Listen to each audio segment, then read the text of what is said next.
All right, cool. Thank you.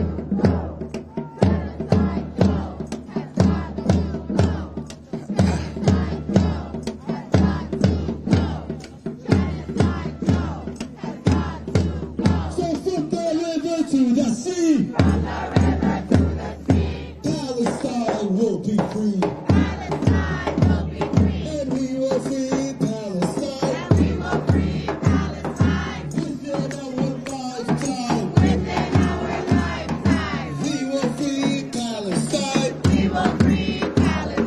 Within our lifetime. All right, welcome everyone. Good afternoon. The people are by your side. We are here in Union Square in New York City. Today is Martin Luther King Jr. Day. Also, the 100th day of the genocide since October 7th. Today marks 100 days of the ongoing genocide in Palestine. What do we want? When do we want it? If we don't get it. If Gaza doesn't get it. If Jenin doesn't get it. If Nablus doesn't get it. If our people don't get it. If our people don't get it. If our people don't get it. If our people don't get it. If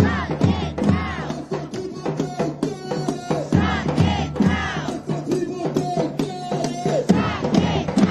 As soon as you join in, smash that like button, share the stream.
Solution.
on Martin Luther King Day to say,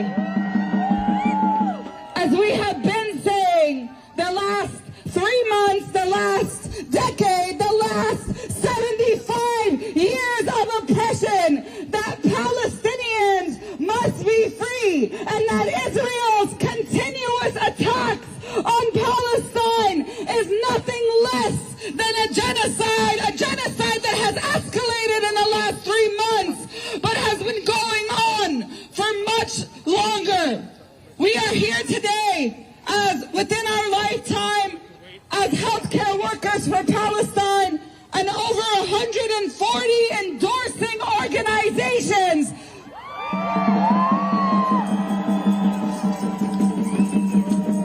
To say enough is enough. We are sick and tired of our tax dollars being used to kill our families back home. We are sick and tired of witnessing Palestinians be murdered with impunity, and so we are proud of the healthcare workers who stand with us today from across the country and across the world to say that anybody who calls himself a healthcare worker should be standing against the genocide in Gaza. So please give it up for our first speaker from Healthcare Workers for Palestine. New York, are we ready to shut shit down for Palestine? I am from Healthcare Workers for Palestine, and we stand in total solidarity against genocide. Healthcare workers, we are no strangers to death. From serving on the front lines of the COVID pandemic to the front lines of the broadcasted genocide of our own people, we understand death is both precarious and mundane, both random and calculated. In every death, every single Palestinian death, we are reminded of our own death, of our own mortality. But who produces life and death? The hospitals that once called us heroes and essential now tell us that we're replaceable. Especially if we question the hypocrisy of the so-called commitment to do no harm. They threaten us with surveillance, with expulsions, with suspensions, with blacklists, while colluding with the same institutions, bombing our colleagues across oceans, across borders we already know exist to suffocate us. But our institutions cannot blindfold us to their lies. When born into the colonial condition as the wretched of the earth, we already know our own mortality. When our own hospitals do not value the lives of those who proliferate life, it is up to us, the workers, to protect life itself. And we stand fearlessly with our Palestinian healthcare siblings.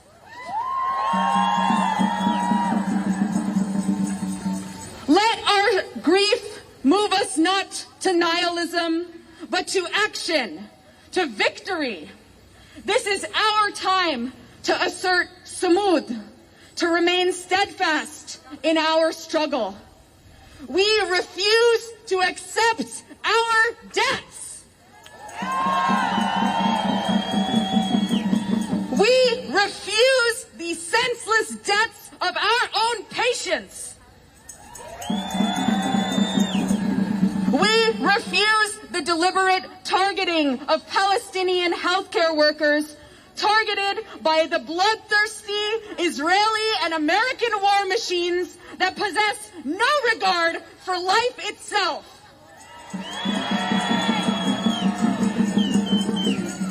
We as healthcare workers, defend all aspects of life. We resist against the genocide, the occupation, the necropolitics that presumes some lives are more valuable than others. And we will free Palestine! We will free Palestine! Within our lifetime! Within our lifetime! Free Palestine!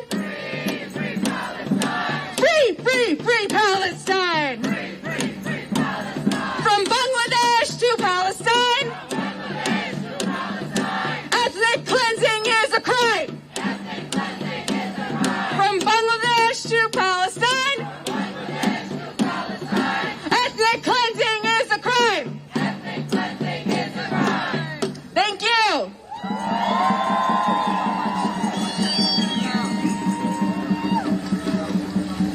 From the river to the sea, From the river to the sea, Palestine will be free! Palestine will be free! And we will free Palestine! Free Palestine! Within our lifetime! Our lifetime! And the blockade break the siege! The blockade break the siege! Gaza will be free! Gaza will be free! And the blockade break the siege! The blockade break the siege! Gaza will be free! Gaza will be free! Gaza, you will rise! You will rise! Palestine will never die! Palestine will never die! Gaza, you will rise! You will rise! Palestine will never die! Palestine will never die! Please give it up for our next speaker, Rawan, from the National American Muslim Medical Student Association. Assalamu alaikum, everyone. Peace be upon you. My name is Rawan. I'm Palestinian, and I'm here representing AMSA. As medical students and the future of healthcare, we stand firmly with our oath to do no harm. We are past the era in which medicine was viewed as separate from global politics. As the healers of society, we will continue to demand accountability from our medical institutions who have remained silent throughout, to uphold their mission and commitment to justice and health for all, no matter where they are and no matter what color their skin is. In addition, as Muslims, we stand by Allah's command to encourage good and prevent evil. Surely one innocent life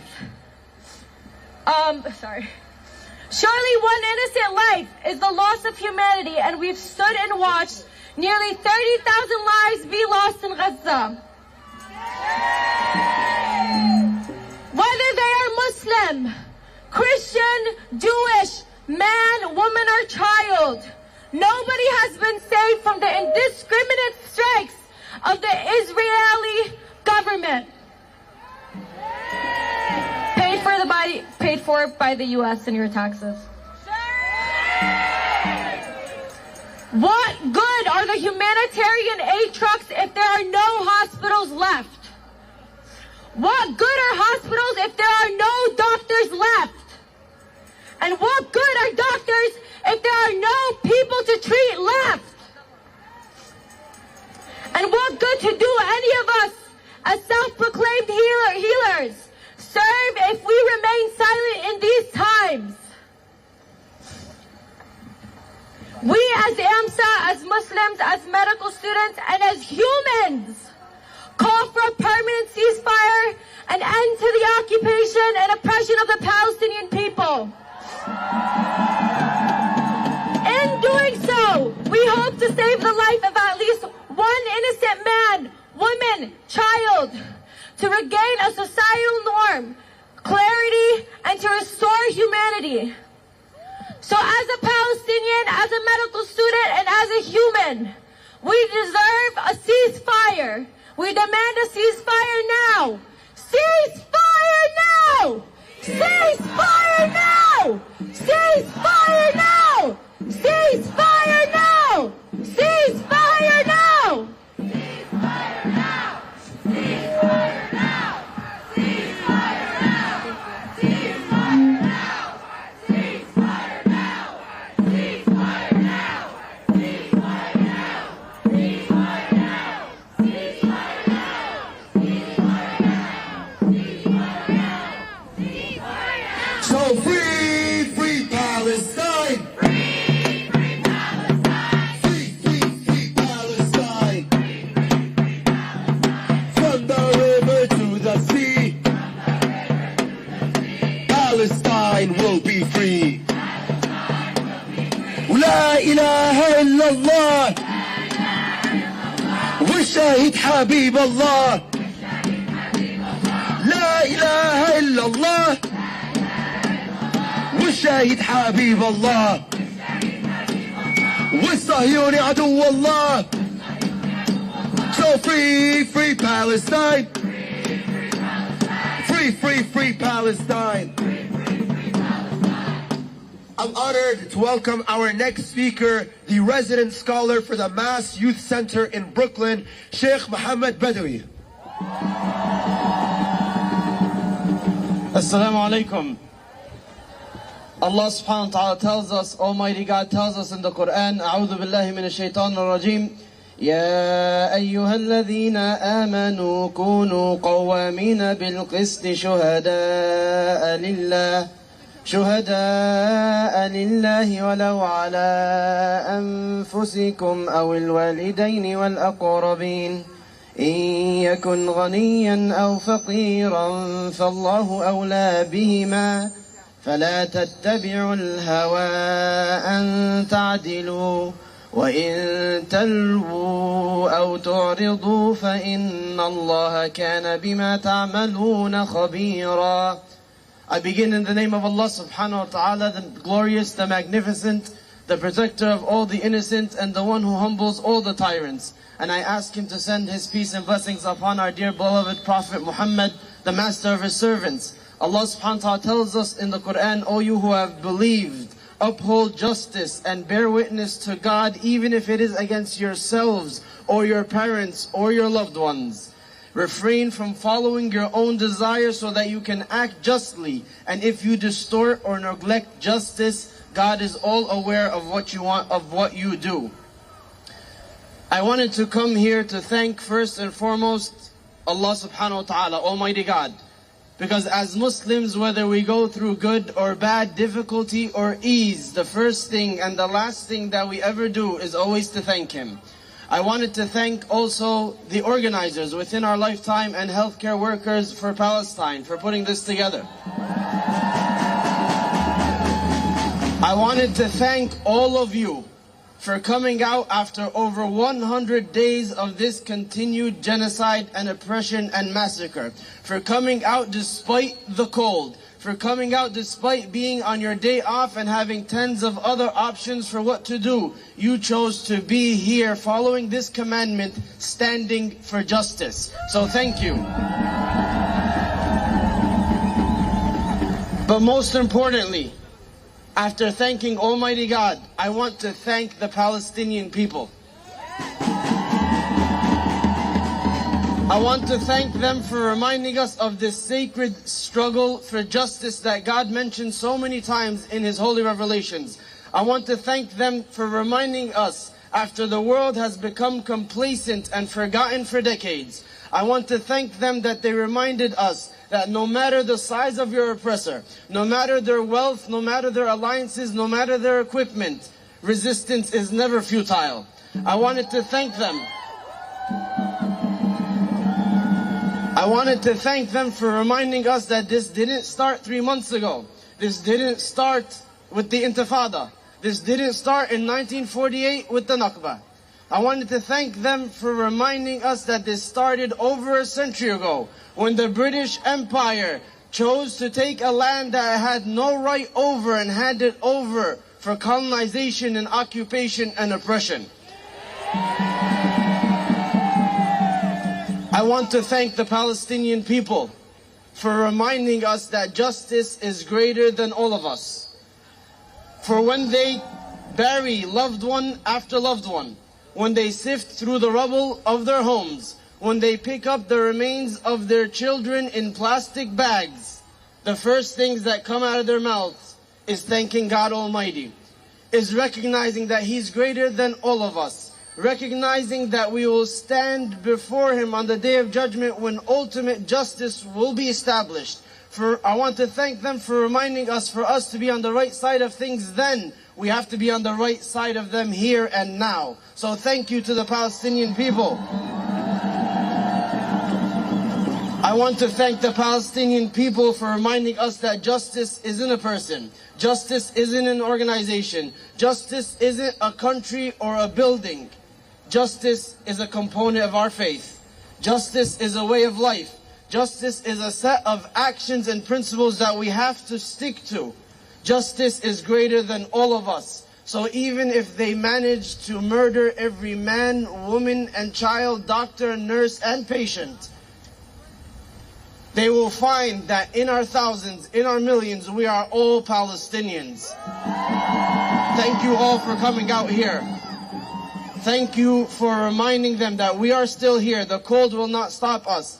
Nothing will stop us in our pursuit for this sacred justice. Thank you very much. Wassalamu alaikum. In our thousands, in our millions, we are all Palestinian. In our thousands, in our millions, we are all Palestinian. In our thousands, in our millions, we are all Palestinian. In our thousands, in our millions, we are all Palestinian. We are all Palestinian. We are all Palestinian. We are all Palestinian. We are all Palestinian. We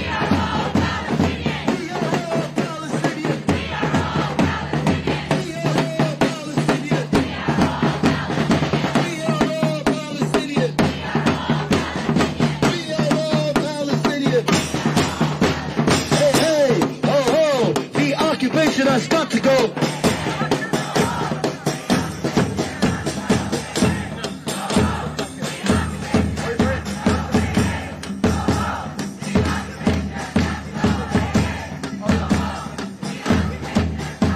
Hey, hey. Hey, hey, ho, ho. Hey, hey, ho, ho. I guess today is January 15th, 2024. We are in Union Square, New York City. Palestine. Today's Martin Luther King Jr. Day. Our next speakers today are speakers that we are honored to join us from Doctors Against Genocide.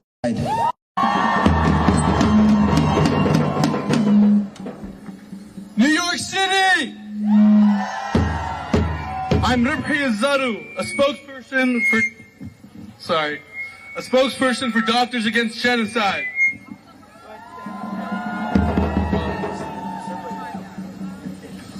I'm the son of two Palestinian doctors and the grandson of Ya'ub Hawash, a Nabulsi cardiologist who led the ICU at the Nablus Government Hospital for decades.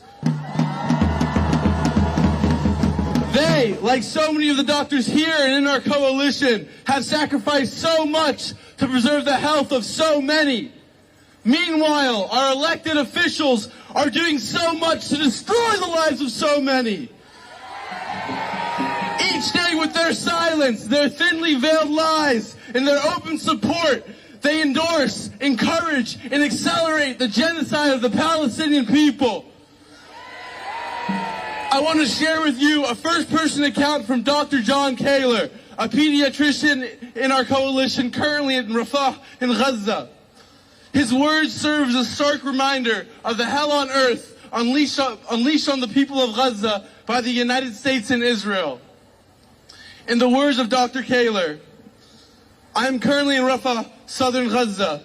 The conditions on the ground resemble a scene in a post-apocalyptic movie. Tens of thousands of people crowded into makeshift tents. In Khan Yunis, The sound of drones, missiles, and small arms fire is the wake-up call for tens of thousands of children. They then either wait in long lines endlessly for basic essentials or walk around aimlessly. This is the refugee curse. Wait and walk and wait some more. There is currently an ever-growing outbreak of RSV-related acute respiratory illness. The most troublesome manifestation is bronchiolitis. In the past 2 days, I've seen 75 children, all under 3. The majority under 1 and a significant percentage under 3 months. All with cough, but the young ones with bronchiolitis and several with tachypnea at 80 breaths per minute. 100% of these children live in polluted tents or on the streets. All are affected by the smoke and pollution.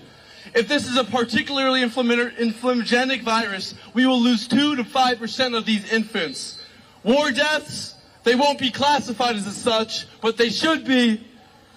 Because of the ongoing attacks on infrastructure, access to heat, bathroom facilities, and potable water are virtually non-existent.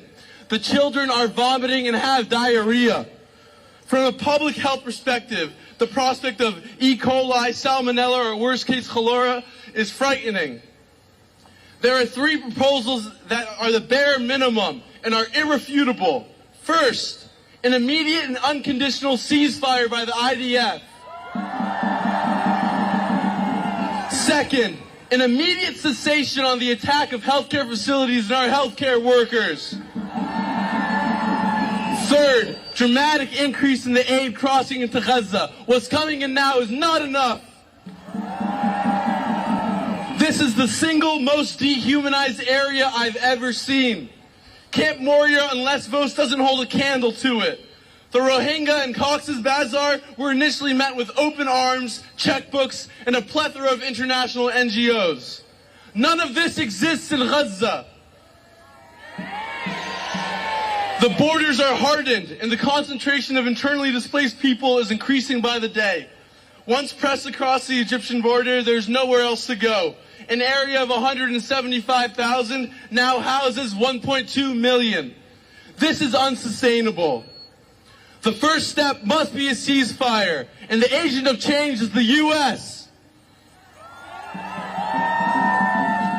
Once again, that was Dr. John Kaler from Gaza. Now, more than ever, we must heed his call and the call of hundreds of other doctors in Gaza, especially those of the brave Palestinian doctors who have risked and lost it all in the name of their oath to do no harm. We must raise our collective voice in uproar against this brutal assault on humanity, an assault waged by Israel and funded by the United States. The time for complacency is over. We must not wait silently while their bombings overflow hospitals to the point where there is no anesthesia, when there are no operating tables left, and surgeries being performed on bloody ground, when they bomb people's homes and then bomb them some more in hospitals, when they commit a genocide and expect healthcare workers to pick up the pieces. We cannot stand idly by as our politicians fail us. It's our duty to mobilize, whether it be in the halls of Congress, the streets of New York, or in the offices of our medical institutions. There must not, cannot be peace as a genocide unfolds with our tax dollars. At Doctors Against Genocide, this is what we are doing to live up to our oath to do no harm. We need everyone here and around the world, so please join us. We must raise our voices for our bombarded healthcare workers in Gaza. Raise our voices for humanity. Raise our voices for an end to genocide. Raise our voices for a free Palestine. Free, free Palestine! Free, free Palestine! And now it is my honor to introduce a member of Doctors Against Genocide, Dr. Atika Gunja. Woo, woo, woo. Okay. I think you need to get up for the mic. Go down first. Can you hold this for me?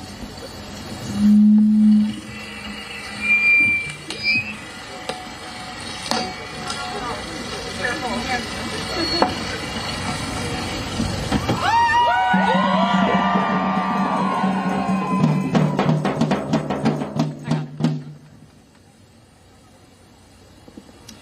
Assalamu alaikum and greetings to everyone. Thank you all so much for being here. My name is Atika Ganja. I'm speaking to you today as a doctor, a mother, and a human being, horrified by what has been happening for the past 100 days in Palestine, the past 20 years in the Congo, the past 10 months in Sudan, and horrific atrocities and humanitarian crises happening all over the world. As a doctor, I've been fortunate to do several medical mission trips, serving victims of war and natural disasters, from Haiti to Syria, the Rohingya refugees in Bangladesh, Swat in northern Pakistan, to the Bahamas after Hurricane Dorian. There are some images and stories that you can never forget. Haitian children chewing on sugarcane for breakfast, their only subsistence, not knowing when their next meal would come. Rohingya refugees fleeing torture, rape, and terror in Myanmar. Syrian orphans freezing cold without anyone to make a wood fire, eating grass. The sadness of all children living in refugee camps without a soccer ball or a doll to play with. Their hopes and dreams decimated to dirty well water, porta potties shared by thousands, long lines at the UN Food Distribution Center. And as an Indian, I can never erase the memory of children living in the slums of Mumbai, in makeshift houses made of scraps of cardboard and metal, a life destined to begging on the streets, child labor, or human trafficking. And under the rubble of Gaza, I see my daughter. In Reem and every sweet child of Gaza, I see my daughter, and I weep. I believe every child is God's gift to us on earth, born of complete innocence and perfection. As a doctor, I know how miraculous birth is, from conception, which is a statistical improbability, to childbirth, one of the most painful experiences a human can go through. Children are our teachers, our guides, our tests to stay on the moral track and be the best role models and providers for them. We are blessed with these gifts and charged with the supreme responsibility for caring for them. And we are failing. We are failing the world's children. As a doctor, my Hippocratic oath to do no harm makes war an impossibility, nuclear armament inconceivable, and genocide an affront to all mankind everywhere. This is why the genocide of Gaza's children affects all of us so much, in our billions all over the world, because they are all our children. Genocide is the most evil, barbaric, indefensible act that we must condemn and stop wherever and whenever it happens. That is why I call on every doctor around the world, every medical professional bound by this oath, and each and every one of you, every person around the world with humanity, as protectors of our children, do not ever stop fighting for them. Do not ever stop fighting for peace, justice, and the protection of our planet.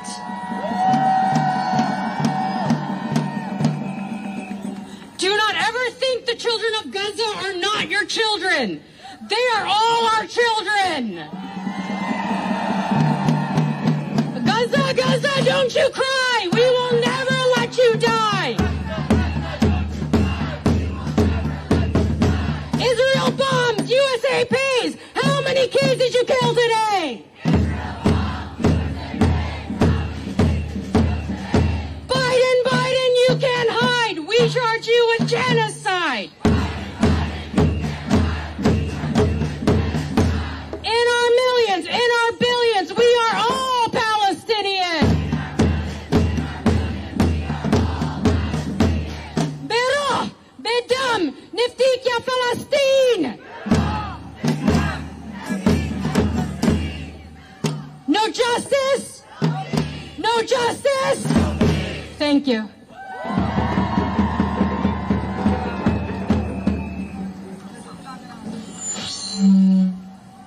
From the river to the sea,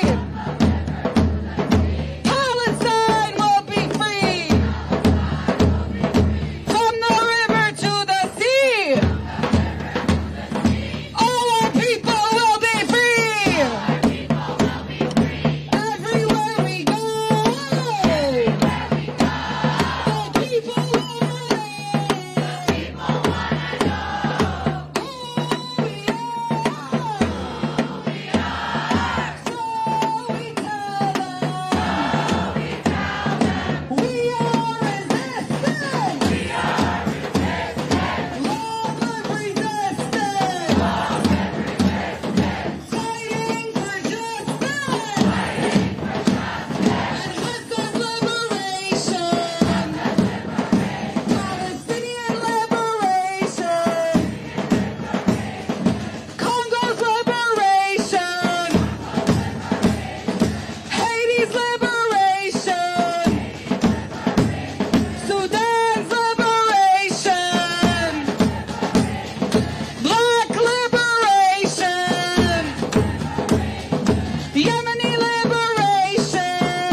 We are the people!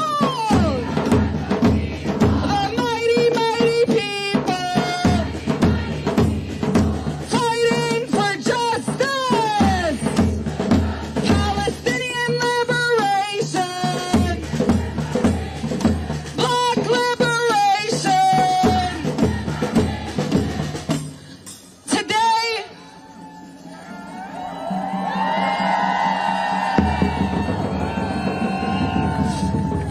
Today, on Martin Luther King Day, our comrades from Equality for Flatbush mobilized by organizing a Black Liberation, a Black Lives Solidarity Contingent.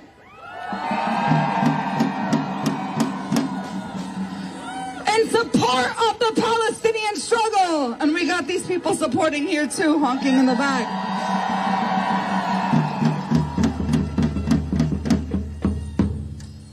And so, it is my honor to introduce to you our next speaker, who is speaking on behalf of the Black Lives Equality for Flatbush contingent. Please give it up for Asada, who is speaking on behalf of SundukASudan.org, which is a new initiative being launched soon.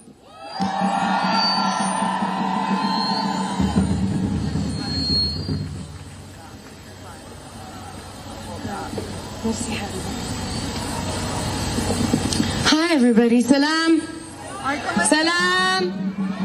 Salam. We start with salam, we end with salam. That is what it's about. We're here for peace. We're here for our liberation.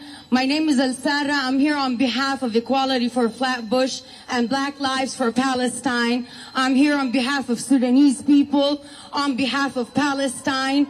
We are all in this together. As a 20-year resident of Crown Heights, I can tell you, our stories are different. Our stories are heterogeneous. They're detailed, but our struggles are one and the same. We are all in a struggle for liberation against imperialism and to bring down the white supremacist machine that is killing all of us from one end of the globe to the next. The Global South movement is all in one struggle. You see it from Crown Heights. You see it in Palestine. You see it in Congo. You see it in Haiti. You see it in Sudan. You see it everywhere where their occupation still continues. Our brothers and sisters in Palestine, my people in Sudan, we have been watching and echoing your struggle for so long. Our struggles are intertwined. All of the black struggles are intertwined with Palestine's struggle. We have been in solidarity with you from the beginning, and we will not stop until we are all free. From the Nile to the sea, Palestine will be free. On behalf of Equality for Flatbush, we won't take up too much time here today. We are here to give you our support, our solidarity. There is a Pan-African flag, so if you want to march with the Black Lives for Palestine contingency, please join us. Thank you so much for having us.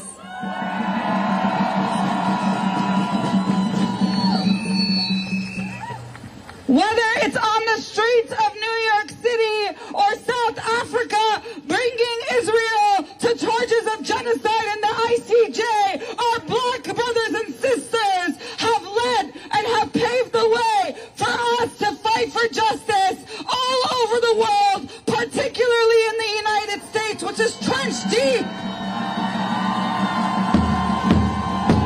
with anti-black racism. And remember that the anti-black racism originates from the genocide of the African people that took place in this country alongside the genocide of the indigenous people. Because slavery, because Jim Crow, because all of this racism is a form of genocide that claimed the lives of millions and millions of enslaved Africans that were brought here against their will. And it's important to understand that all our struggles are interlinked struggles against colonialism, white supremacy, imperialism.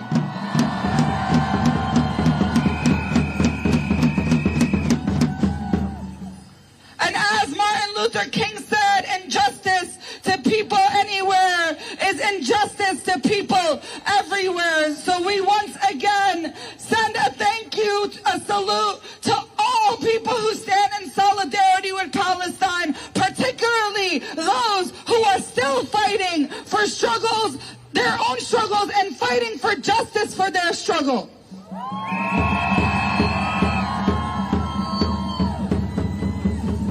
From the river to the sea, Palestine will be free. We will free Palestine within our lifetime. From the river to the sea, Palestine will be free. We will free Palestine within our lifetime. Please give it up for our next speaker, again from Healthcare Workers for Palestine. Give it up for Mina.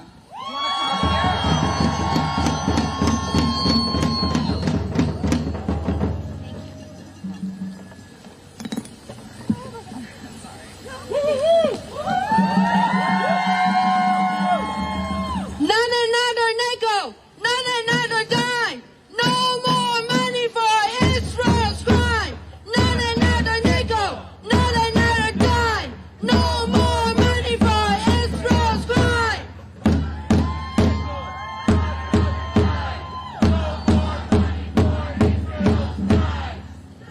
Sisters and brothers, my name is Mena. I'm a nurse, and I'm from Healthcare Worker Group. Like many of you, we speak through each other. Thank you for being here today. We're here for the Palestinian people, in solidarity with their centuries-long struggle for national independence and self-determination. Their steadfastness and resistance in the face of the most brutal forms of racial and national oppression will go down in history. It's one of the most noble and inspiring liberation movements ever. We're also here for our sisters and brothers in Gaza, treating the tens of thousands of victims of Israel's genocidal war. Palestinian doctors and nurses and paramedics, as well as the volunteers from Doctors Without Borders, Medical Aid for Palestinians, and the International Rescue Committee, whose bravery, compassion, and skills has given the world a new definition of healthcare worker. They have been under constant bombardment, sniper fire, tank shelling, with no supplies, no water, no food, no saline, no morphine. They're treating patients on cold, blood-drenched floors. I know I'm not alone.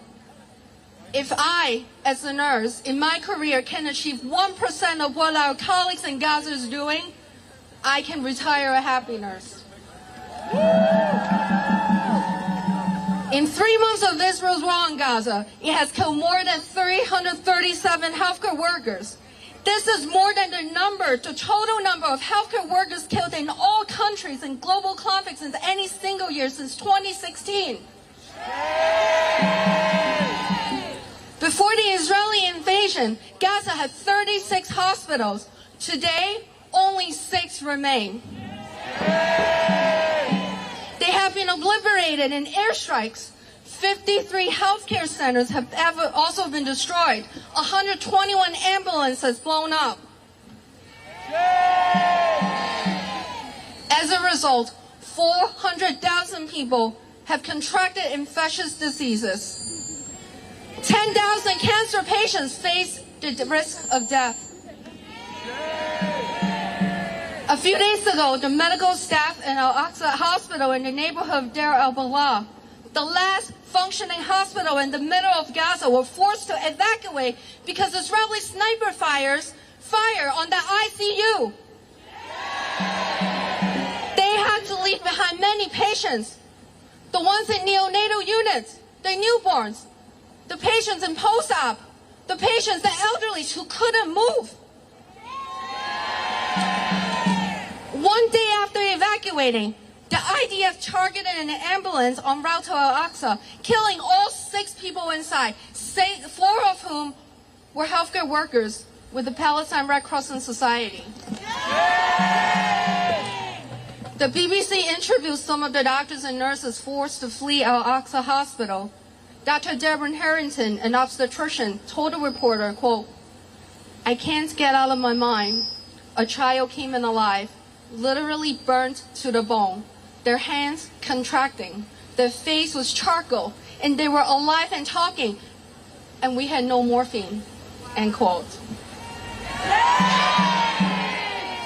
Another doctor working at Al-Aqsa, Nick Maynard, a surgeon from Oxford, England, said, quote, "I never expected in my life I'd see such appalling situation. Multiple children brought in, some only a few months old, with horrific burns, many of them dead," unquote. I'm not a historian of war or anything else, but I went to college. I took courses in history and political science. I don't remember studying about hospitals, ICUs being bombed, ambulances being blown up. The horrors that we're seeing in Gaza every day, it's new, unprecedented, and they are satanic. I'm a fan of the 1960s group, MC5, from Detroit. In their concert, and some of my brothers and sisters here will know, they will stop and say to the audience, "Brothers and sisters, the time has come for each and every one of you to decide whether you are going to be the problem or whether you're going to be the solution.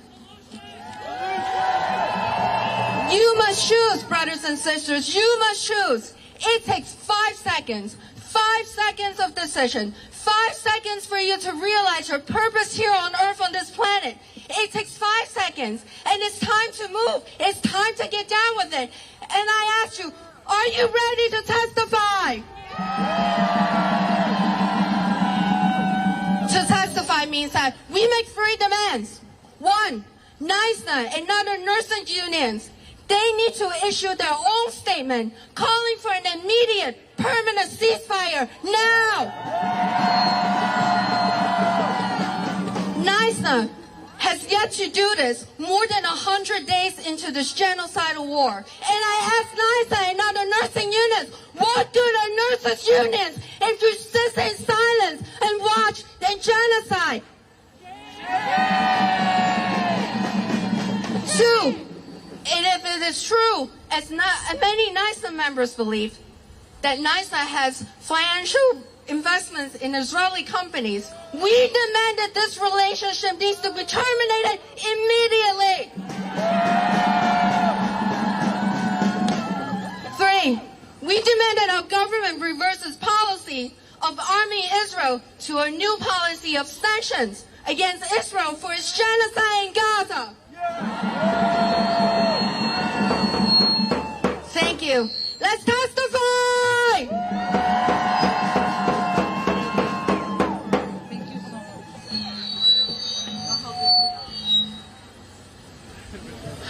Israel, you can't hide! We charge you with genocide! Israel, what do you say? How many kids did you kill today?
kids and counting. Out of 30,000 Palestinians, yes, some people will tell you the number is lower, but in reality, thousands more are still missing under the rubble. Some missing for weeks, some days, some months, and they are likely dead. 11,000 kids out of 30,000 Palestinians that have been killed in Gaza, a population of just 2 million in just the last 3 months alone.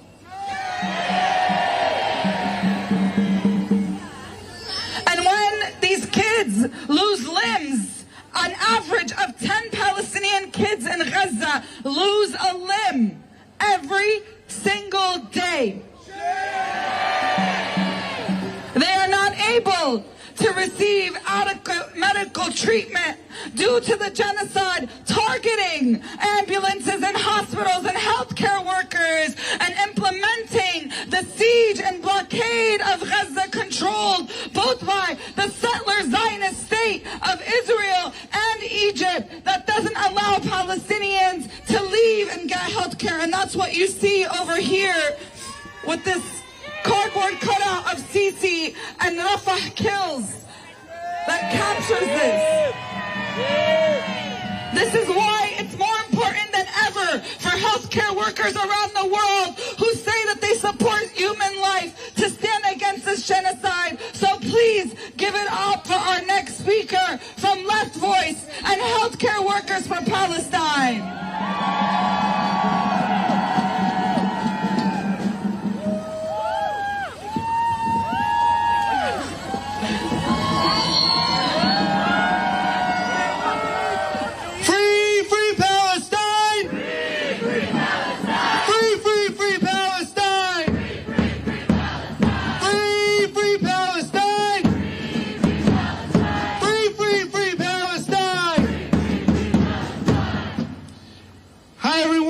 My name is Mike. I'm a healthcare worker in New York City. I'm a member of Left Voice and Healthcare Workers for Palestine. I'm a doctor and I'm a socialist. As we surpass day 100 of this ongoing genocide, we are here to directly condemn the complete and utter destruction of Gaza's healthcare system. We see these series of ongoing attacks for what they are. Part of the Israeli state's ongoing process of colonialization, ethnic cleansing, and genocide against the Palestinian people. And throughout all this, Palestinian people, Palestinian healthcare workers have fought back and resisted. Israel's assault has destroyed 27 of Gaza's 36 hospitals, killed countless healthcare workers and their families, and has done nothing less than destroyed the literal foundations of public health for the Palestinian people. They have destroyed the people of Gaza's access to food, water, and shelter, and this will likely lead to even greater suffering and death to come. It's estimated that 500,000 people, a quarter of Gaza's population, could die from preventable health causes in the coming year alone. Can you imagine someone fighting to survive this genocidal campaign, fighting for your child to survive, and then dying because of a purely preventable disease? The Israeli Defense Minister, Yoav Gallant, told U.S. National Security Advisor Jake Sullivan that he plans for the campaign to last for several more months. But the working class and oppressed masses around the world want this genocide to end. Millions of people have been mobilizing globally to stand against Israel's genocide and join mass protests in solidarity with Palestine. This genocidal campaign has been enabled directly by the U.S., by our government here. The U.S. supports Israel Israel as part of its capitalist imperialist project, as it needs a satellite state to help control things in the region for the profits of the U.S. ruling class. Hell, it wasn't long ago that President Biden himself said, were there not in Israel, the United States of America would have to invent in Israel to protect her interests in the region. This same U.S. state is now leading a coalition of more than 20 nations that recently decided to bomb several sites in Yemen in retaliation against Houthi forces. These forces are officially called Ansar Allah movement, forces who have been blocking ships in actions against the ongoing genocide in Gaza. These bombings are for the protection of commerce, for the protection of capital. Biden doesn't even hesitate to bomb a country for the free flow of international commerce, as he recently said. We demand an end to the bombing in Yemen. Hands off Yemen! Hands off Yemen! Hands off Yemen! Hands off Yemen! Hands off Yemen! Hands off Yemen! Hands off Yemen! Hands off Yemen! Hands off Yemen! Hands off Yemen!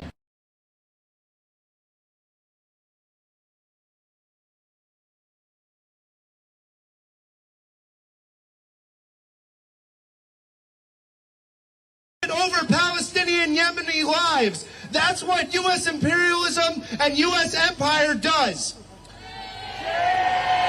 You know, in the U.S. we are told there's no money for free health care, as my patients cannot afford even the medicines they're prescribed. But at the same time, we can send billions in so-called aid packages to Israel to murder Palestinians. We are told there is no money for housing, as my patients sleep under bridges, on streets, in underfunded shelters where they are afraid for their lives.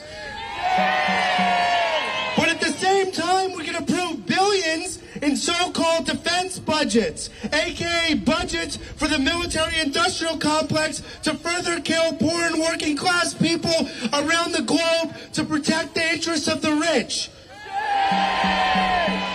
To make something really clear, this dynamic is held up by both political parties.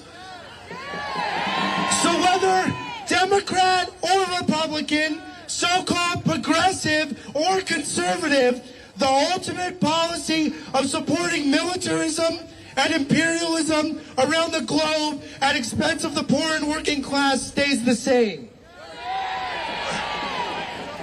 In terms of the Democrats, there is no lesser evil in a party that always stands for war, always stands on the side of the ruling class.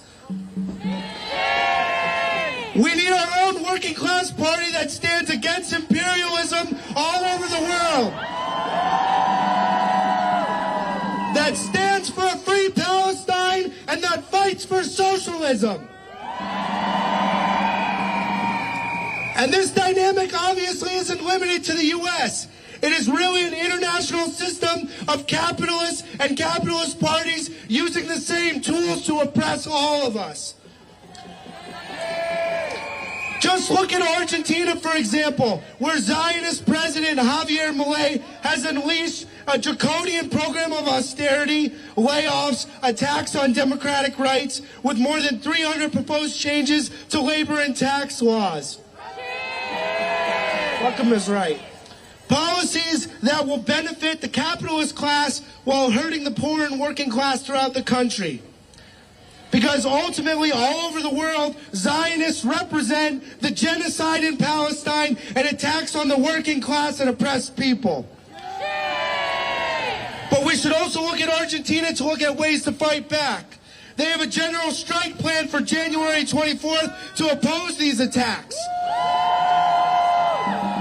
We plan to hold a joint action in New York City the same day in solidarity, standing against Zionism and attacks on the working class people all over the world. Our unions need to follow these same examples. We need to take back these organizations to be fighting working class organizations, not machines for the Democratic Party. We need our unions to stand with Palestine and fight this genocide. We need them to be here, protesting, taking action. And here today, we are standing against this genocide, standing with the Palestinian people and showing a different way.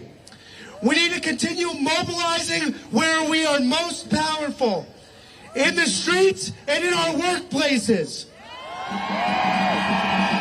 We need our unions to join us, mobilizing for a free Palestine and mobilizing for an end to imperialist conquests around the world, from Palestine to Yemen, from Mexico to Argentina. And we need to fight to go even beyond that. Today is MLK Day. And MLK once said, "We must see now that the evils of racism, economic exploitation, and militarism are all tied together. You can't get rid of one without getting rid of the others." And while I don't agree with everything MLK has said, on this he's right. Ultimately, all these forms of violence, racism, imperialism are tied together under capitalism. We need to fight for a different society, for socialism from the U.S. to Argentina to Palestine.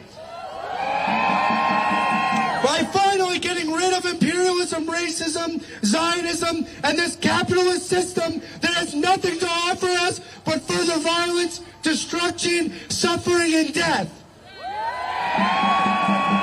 So one more time, free, free Palestine! Free, free Palestine! Free, free, free Palestine! Free, free, free Palestine! Thank you.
Just imagine, in the first weeks of your life as a doctor, you have to change the dressing for a child with bilateral amputation, or an infant with open comminuted hand fractures and many repulsive wounds filled with worms. This is beyond traumatizing and disturbing. Speaking to you from Al-Aqsa Hospital, the sole hospital in the middle of Gaza, providing medical services to 1 million Palestinians, it is imperative to emphasize that this hospital represents the only bastion of hope for critical surgeries. Sadly, Al-Aqsa Hospital now is on the verge of being out of service, similar to the fate that befell Al-Shifa Hospital. My message to humanity is, just remember, Gazans are not just numbers. We are human beings with aspirations, dreams, and cherished memories.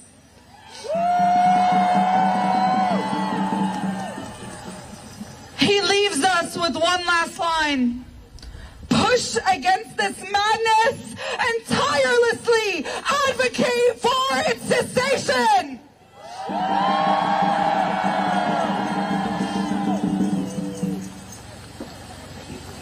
And though his statement has ended, we wanted to remind you all that when you look at a number like 30,000, like 11,000, that you don't become numb to it, that the next Palestinian child who dies is not just another statistic, not just another drop in the bucket of blood in the oceans of blood that Israel has spilled of our people.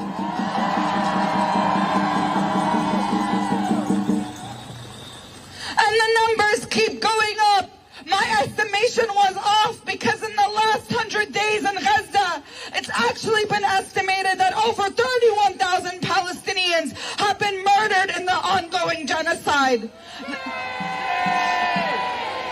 That is 1 out of every 100 people in Gaza. Again, my numbers were off because of the amount of Palestinians that continue to be killed every day, if not outright killed, and dying of their wounds, dying of cold, dying of starvation. And so, it is actually over 12,000 Palestinian children that have been massacred by the occupation, with 10 losing a limb every single day, 1 or more limbs. Only 9 out of 36 hospitals are left partially functioning. Over 120 ambulances have been destroyed. There are only 6 ambulances that are functioning left in Gaza for 2 million people. 337 medics, 45 rescue workers have been targeted and killed.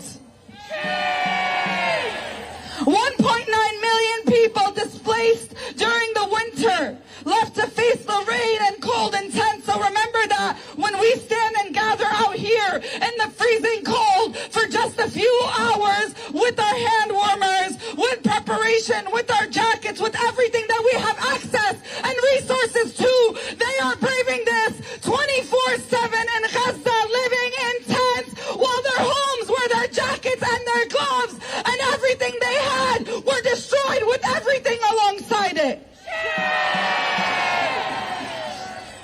And the soaring infectious diseases could kill more people than the bombing.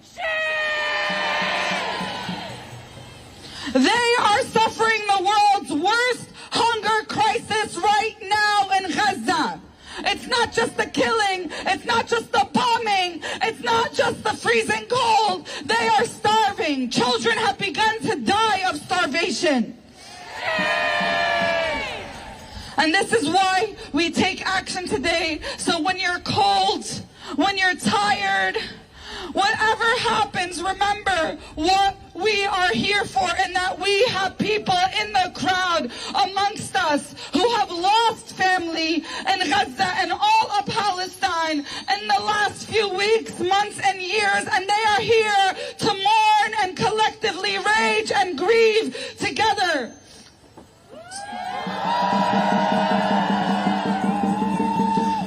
So out of respect to our community and to all our guests here in New York City, before we march, we are going to go over some Know Your Rights guidelines and some safety guidelines for the protest that we ask you all to please adhere to. And remember that work has been put in. People from Gaza are taking time during this genocide, during the horrific things they have to witness, to send statements to this march.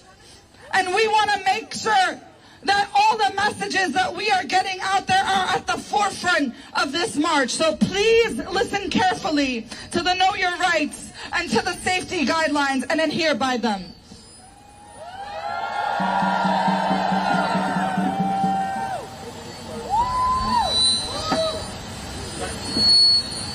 Assalamu alaikum. Assalamu alaikum. As you all know, and as you've heard Nardeen speak, it is crucial that we mobilize, that we gather in the streets, that we shut it down each and every single day for Palestine. But as we do, we know that state repression has escalated against Palestinian voices, against people just like me and you who are mobilizing to end this genocide. So I want each and every single one of you to listen carefully, to put your ego to the side, and to just spread the message to all your friends. Okay. Yeah. Number one, the first rule: do not talk to law enforcement without an attorney. If law enforcement stops you, if a cop stops you, you ask, am I under arrest? If the question is no, you walk away. This is not the time to engage in political debate. This is not the time to appeal to their morality. They have none. They're a cop. Let's move on. You always have the right to refuse to talk to law enforcement, even if you are not a U.S. citizen. It's safer to refuse to talk to them without a lawyer. Even if you think it's not safe to talk to them without a lawyer, even if you think you have nothing to hide. So, even if you feel like you're in the right, this is, again, not the time to engage in debate. Just walk away. They often approach people to fish for information. So they're not approaching you because they want to have a debate or talk to you. They can just do that on YouTube. Don't fall for it. Seriously, if they come up to you, you're not under arrest, you walk away. Never, ever lie to law enforcement. It is legal for them to lie to you. It is not legal for you to lie to them. Fascism 101. Do not lie to cops. Number two, do not consent to any searches of your bag, your home, or your car. So normally police need a warrant if they want to search any of your belongings or your house. But if they approach you at home or on the street and ask to search any of your belongings, you can always and you should always say no. If they don't have a warrant and they try to search you despite saying no, see if anyone around you can be a potential witness and tell the cop or the police firmly and clearly, I do not consent to this search. Being silent is not enough. So if a cop is trying to search you, very clearly enunciate, I do not consent to this search. If they do it anyway, keep on reiterating that and keep on making that statement. I'm so sorry, it's cold. Sometimes law enforcement agencies, especially ICE, will use fake warrants to try to get into your home or to try to get into your car, whatever it is. So you have to check for 3 things to make sure it's a real warrant. It has to be signed by a judge. It has to have a relatively recent date. And it has to identify the person and the address to be searched. So it has to have the identifying information, signed by a judge, and it has to have a relevant or timely date. Look for those 3 things. Do not speak to cops. Not the time to debate. Do not lie to cops. Cops can lie to you, and they are generally fishing for information. And if they do search you, or they are trying to search you, make sure they have a warrant. If they do not have a warrant and they still try to search you, just make sure that, to the best that you can, if you feel safe, record and keep each other safe. Good? I need to get that.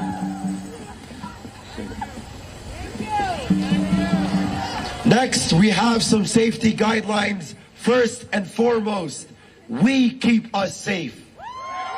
We keep us safe. No one else does. So make sure to stay close. The second is move as one. Stay behind the front banners. They keep our protest united and protected. This helps with visibility for those at the front as well. If you are unable to walk with the crowd, march on the sides instead of crowding the front of the march. Next, this is a family-friendly rally. We see people of all ages joining us. Please keep in mind that at all wall actions, alcohol and drugs are prohibited. And it's meant to be for the family, and there will be young children and elders alike that are feeling welcome to come to these rallies. Profanity is also highly discouraged. Thank you. Mask up at rallies. With increased COVID cases, unprecedented surveillance, and repression from the IOF, trained NYPD, right-wing media, and Zionist provocateurs, protect your health and identity at protests. So please mask up if you are able to. Wear a keffiyeh as a face covering, or use umbrellas to curtail drone surveillance right over there. Respect organizers. Palestinian, Arab, Muslim communities are grieving the genocide while also organizing to respond to this moment. Please respect the wishes of organizers that are all wearing orange tape. You will see the orange tape on them, and that means they are an organizer. We are marching amongst people who have lost many loved ones. So let us march together. Travel in groups. Travel to and from the action with a buddy, especially when you are leaving and when we ask for folks to disperse. If you ever get lost at a rally, you could look up at WOL Palestine on Instagram, where we're posting regular updates on where our location is. Do not talk to cops, Zionists, and right-wing media. Fox News is Zionist news. All these companies are Zionist companies, so we will not be talking to them. Keep the focus on Palestine. Do not engage with detractors. One of them, and we always say this, one of them, 10 of them, will not disrupt thousands of us. Let's make that clear. At protests, especially in New York, memorize NLG's number. They're also wearing green hats that are easily identifiable. You'll see them across the rally. They are the National Lawyers Guild, and they can help represent you if needed. If someone needs a medic, please, if you notice that someone needs a medic, put a cross on top of your hand so we are able to see it. If someone needs a medic, once again, please put a cross on top of your hand or yell out that someone needs a medic so we can help support them. And finally, Zionism, Islamophobia, anti-blackness, anti-Semitism, and all forms of racism are not accepted. So let us march, flood, and shut down New York City for Gaza. So from the river to the sea, Palestine will be free. From the river to the sea, Palestine will be free. Say it loud, say it clear. We don't want no Zionists here. Say it loud, say it clear. We don't want no Zionists here. And what do we want? What do we want it? I can't hear you, New York City. What do we want? What do we want it? What do we want? What do we want it? If we don't got it, doesn't got it, shut it down. If GD doesn't got it, shut it down. If Nevis doesn't got it, shut it down. If our people don't got it, shut it down. If our people don't got it, shut it down. If our people don't got it, shut it down. Shut it down. Love it.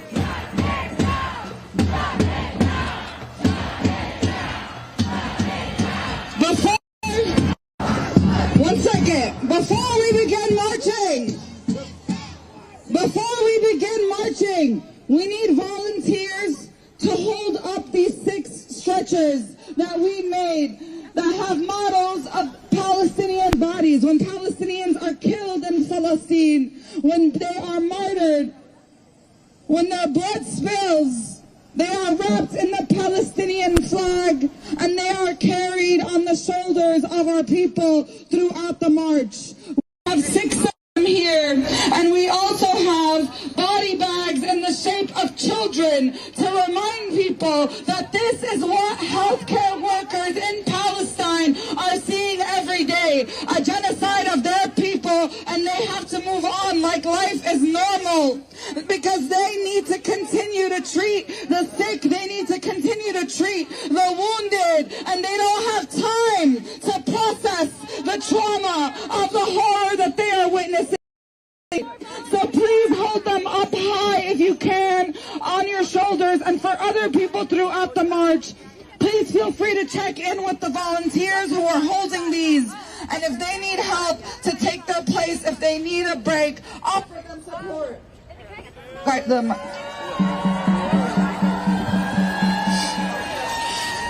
we are giving out the body bags over there.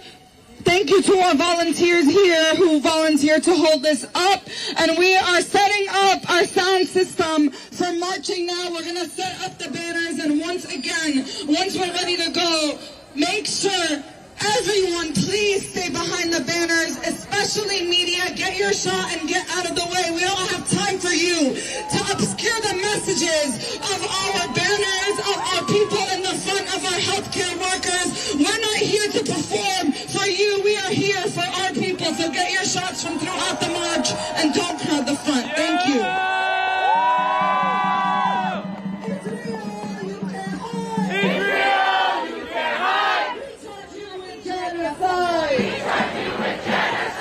Israel, what do you say?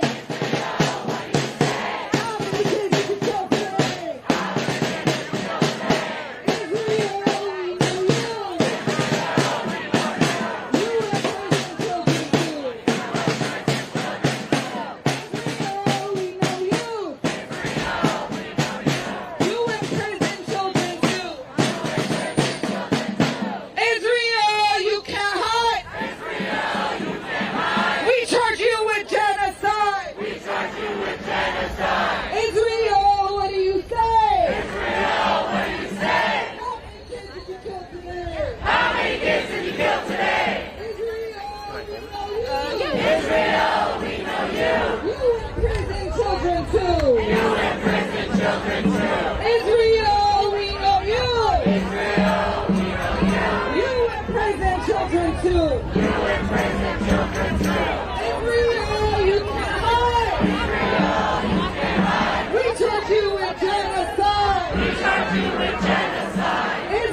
All right, guys. Sorry about the connection issue we had before, but we are back.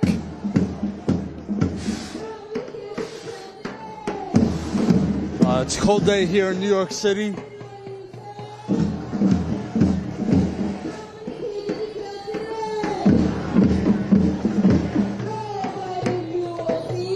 But smash that like button, share the stream. The more people that like this, the more people will see it. So let's get it out there. We're back up and running. Connection is better now, so...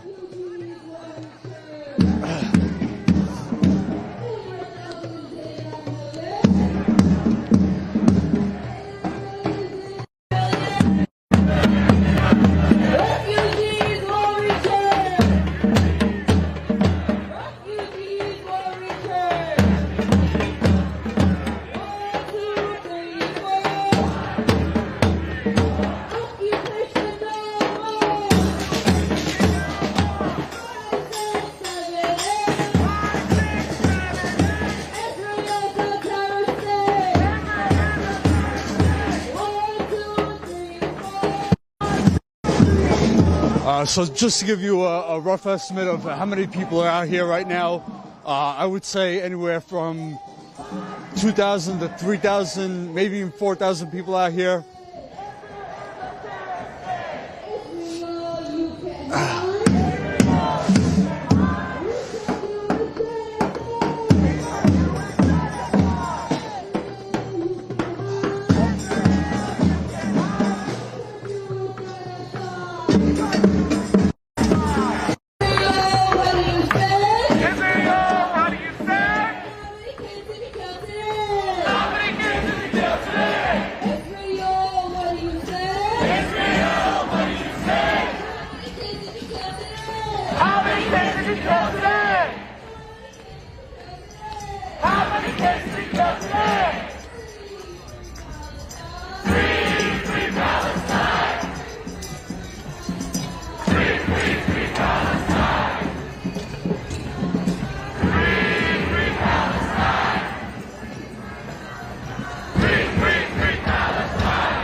Humanity is doomed. It's in the genome. We are here to be extinct. That is our purpose. We are a flawed species. Humanity is doomed. Humanity is doomed. It's hopeless, kids. It's hopeless.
So as we march over to the UN, the United Nations, I will try and get some interviews in. It's really cold out, so I can't feel my hands. So if I start shaking the camera, I apologize. I should have brought some hand warmers.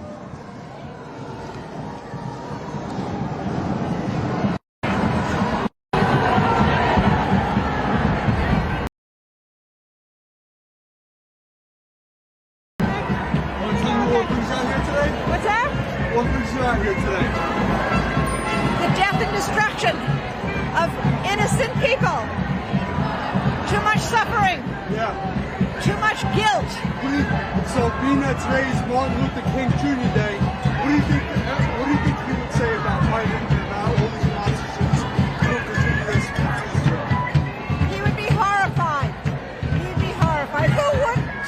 Yeah. I don't even understand how Israelis put up with it. Why aren't they ashamed? Why aren't they ashamed? We're ashamed. We are complicit. Our tax dollars are making it happen. We can stop this. We can stop it if we withdrew the money for the bombs and the poison and the surveillance equipment. Thank you very much. Take care.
You want to give a message to the politicians? You want to give a message to Biden and the politicians? No? Oh, okay. Sorry.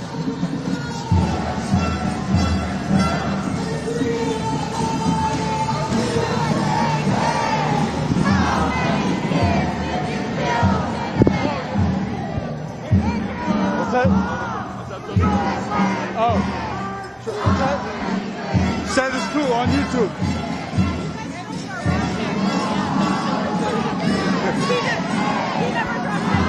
I understand. That's okay. You grab the mic. Say whatever you want. Let me follow my thoughts. Okay. All right. That's okay. Yep. Absolutely.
state. Israel is a terror state. Israel, Israel, you can't hide. Israel, Israel, you can't hide. We charge you with genocide. We charge you with genocide. Israel, we know you. Israel, we know you. You represent children too. You represent children too. Israel, you can't hide. Israel, you can't hide. We charge you with genocide. We charge you with genocide. Israel, what you say? Israel, what you say? How many kids did you kill today? How many kids did you kill today?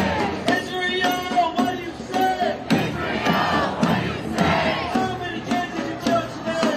How many kids did you kill today? Free, free Palestine! Free, free, free Palestine!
Question? Cool. I want to give you the mic. What do you think Martin Luther King Jr. would say today about Biden and all these politicians who are supporting Israel? He would be furious. You know, they celebrate Martin Luther King Day and use his quotes, but they don't adhere by his lived experience and rules. And he would be ashamed that it's so many decades later and we're still doing this. Thank you very much. Yeah. Let me get your sign, really. Palestine will be free. Thank you.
Someone get him out of here!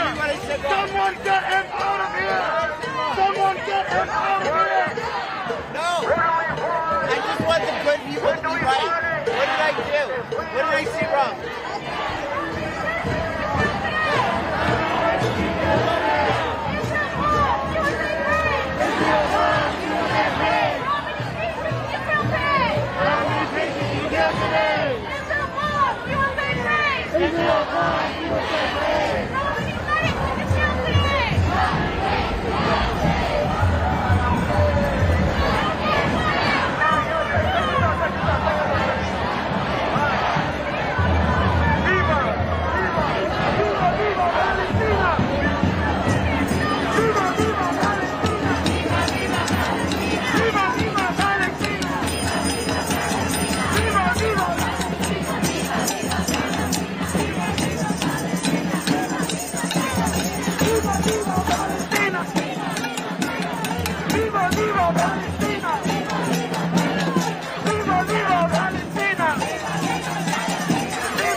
What do you think Martin Luther King Jr.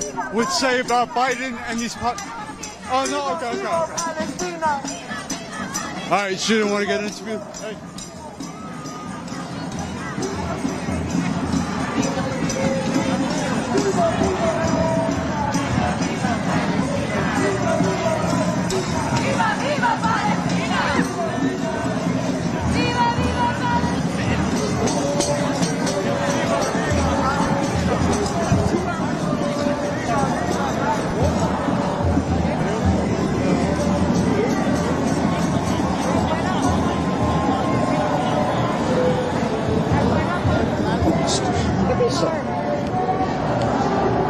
Sorry, excuse me.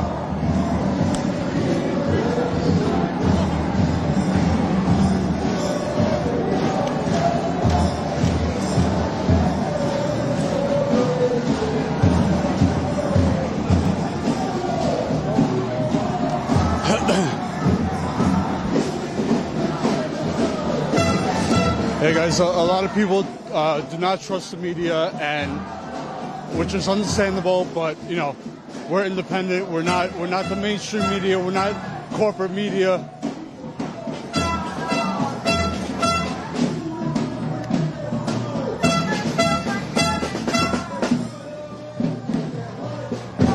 So some people are just not sure, and that's all right. You know, if they don't feel comfortable being interviewed, that's fine. But yeah, CNN's not out here, Fox not out here. None of the outlets are out here. No networks are here. I've been one of the only outlets on the ground covering these protests. Almost every other day I'm out covering these stories. So subscribe to this channel. You'll get the notification for when we do go live, which is almost every other day.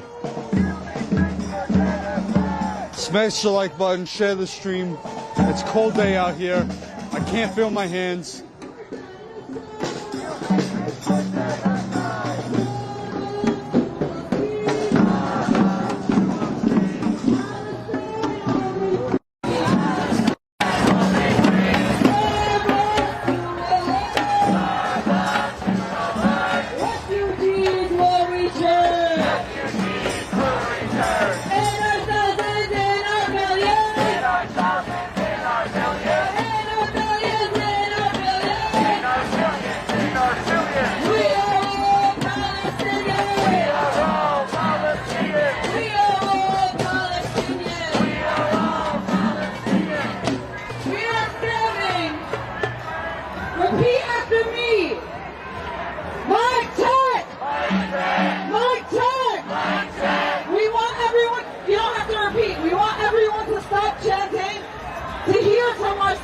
from healthcare workers for Palestine who are going to call out NYU for their complicity in genocide. This is the hospital that we're standing in front of right now, so please give it up for healthcare workers for Palestine.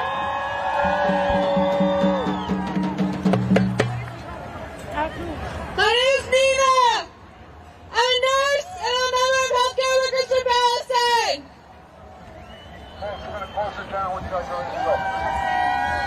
Okay.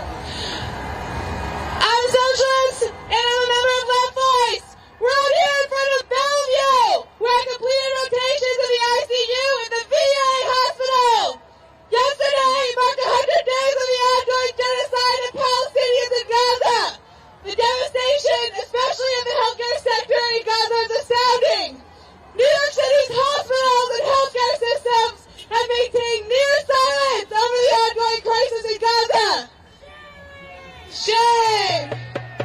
Since October 7th, New York City Health and Hospitals, the public hospital system under which Bellevue falls, has put out only one statement where they entirely refuse to even mention the brutal siege and bombing of Gaza. New York City Health and Hospitals' mission statement reads that they aim to provide care with compassion, dignity, and respect for all without exception. What about refusing to acknowledge a brutal attack on Palestinian people, and especially the healthcare system, shows any form of compassion or respect for health? That started much before October 7th. We know the ethnic cleansing of Palestinians has been ongoing for 75 years, with support by the U.S., which uses Israel as an essential military, economic, and political foothold in the Middle East to promote U.S. capitalist and imperialist interests. Just this week, the U.S. began bombing Yemen. Biden will bomb Yemen to protect capitalist interests and potentially escalate the current genocide of Palestinians into a regional war that will continue to bring misery and death to the people in the Middle East. But we are millions all over the world who say no. We say no to the genocide, no to the ethnic cleansing, and no to the bombing. While there is always enough money for the U.S. to continue to expand its war machine, there is never enough money for our broken down hospitals or clinics. That's true whether Democrats or Republicans are in office. This is money that could go towards healthcare, schools, or housing, which so many of our patients desperately need. I mentioned we are in front of the VA hospital, which serves U.S. military veterans. Most people who join the U.S. military are poor black and brown folks in the poverty draft who are forced to brutalize black and brown people in other countries and then come back to the U.S. only to face poverty, homelessness, PTSD, and numerous physical ailments. In the U.S., people join the military to get healthcare or education. But despite that, many hundreds of thousands of vets still cannot access health care. We demand that these be free, and we demand an end to the poverty draft. As of now, the three major New York City healthcare worker unions, NYC, 1199, and CIR, have either endorsed or released statements calling for a ceasefire in Gaza. Other unions around the country have as well. Now it's time for our unions to take action too. Our unions must mobilize their members to join the fight for Palestine. Unions have to be tools for workers all over the world, from New York City to Gaza, organizing labor for Palestine in the form of demonstrations. NYC 1199 and CAR must organize their members and join this fight. I'm so happy and proud to be uniting forces in our lifetime and healthcare workers for fighting for free Palestine. As healthcare workers, we have to talk to our co-workers and invite them to these actions. Our action today is so important because we are showing the power of the working class coming out to fight for a free Palestine. We are mobilizing where we are most powerful, in the streets and in our workplaces, where we can shut it down to end U.S. imperialism, to demand an end to the funding of the Zionist State of Israel, and for a free Palestine. Free, free Palestine! Free, free, free Palestine! Free, free Palestine! Free, free, free Palestine! From the river to the sea!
hospital are complicit in the genocide of Gaza. So please give it up to healthcare workers for Palestine who are going to speak about that.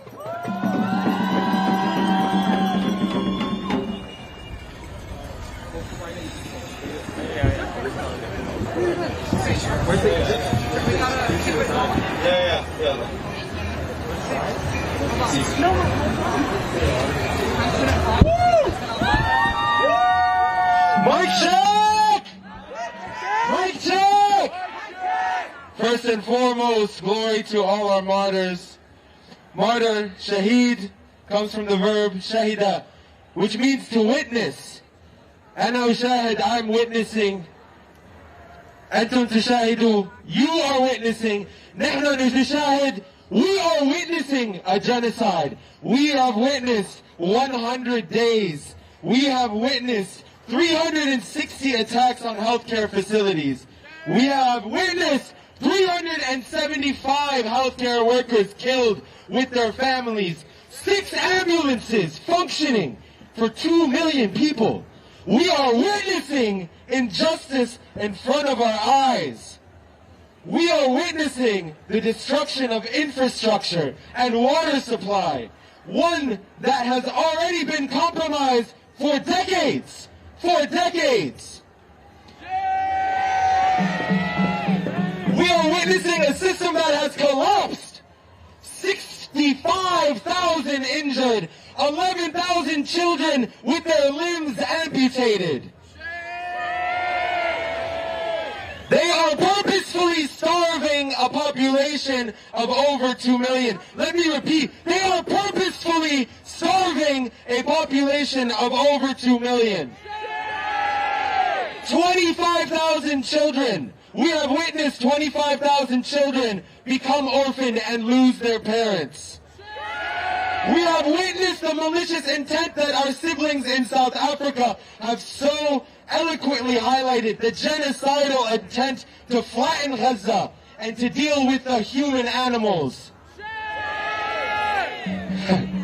You know, and we just are here asking for Palestinians to live, and they are somehow trying to convince us why they should continue to kill.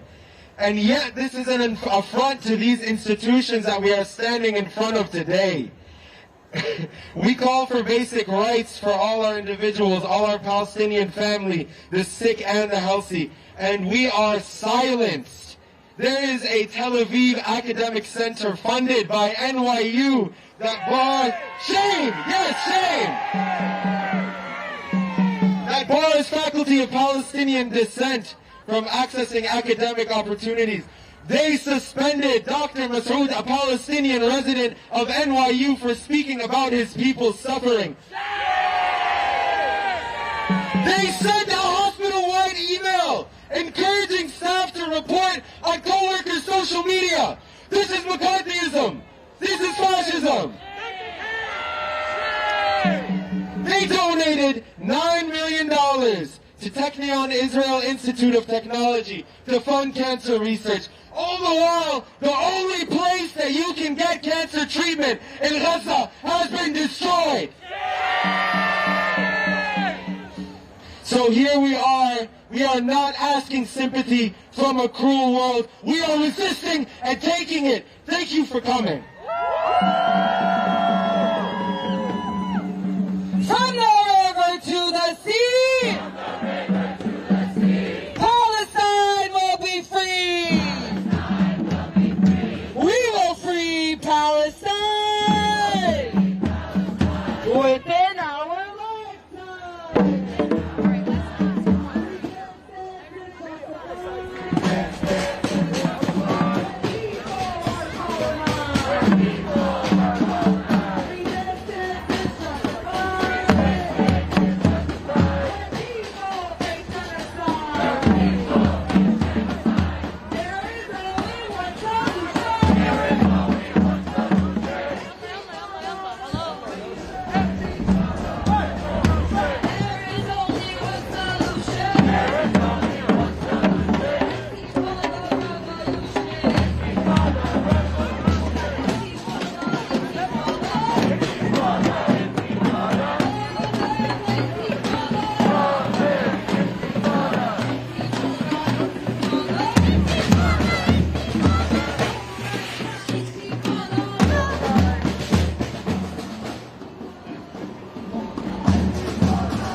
Tell me, what would be your message to Biden and all these other politicians who are supporting Israel?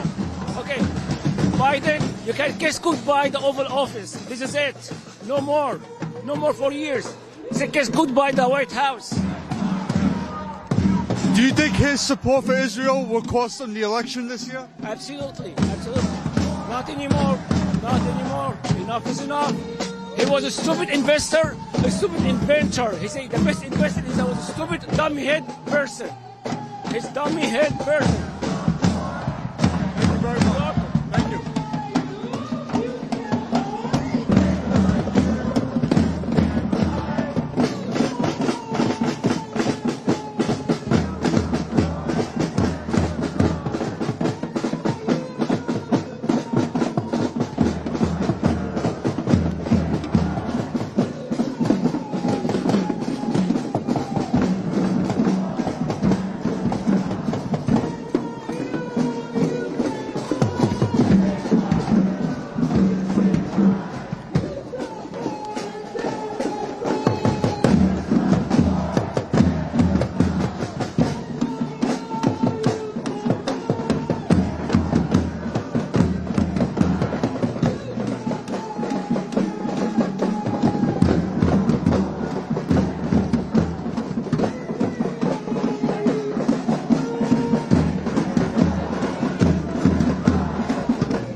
All right, well, thank you for tuning in. If you just joined in here, we are marching to the United Nations headquarters on 42nd Street in New York City. We started at Union Square, now marching to United Nations. Smash that like button. The more people that like the stream, the more we'll get out there and get around. So please do that. Let everybody know that thousands of people are marching in New York City today. Just a couple of days after a couple of 100,000 people were in Washington, D.C. For the National March on Washington for Gaza. So now I believe, rough estimate, maybe like 3,000 people, 4,000 out here today in New York City. I will be live again.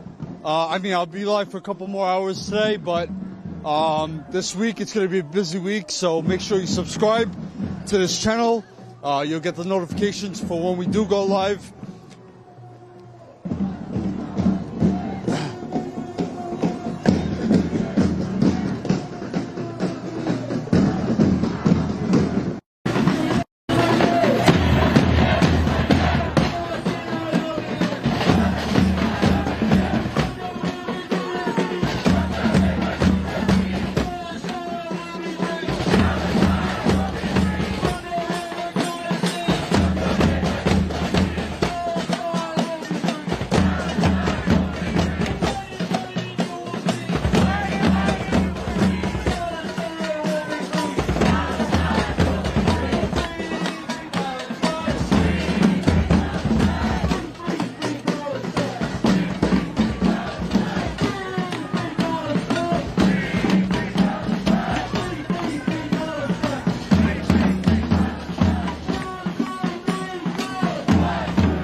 right, so we are passing the United Nations now. This is the headquarters right here.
All right, so now there are even more people here because there's a big group at the UN waiting for us to arrive here.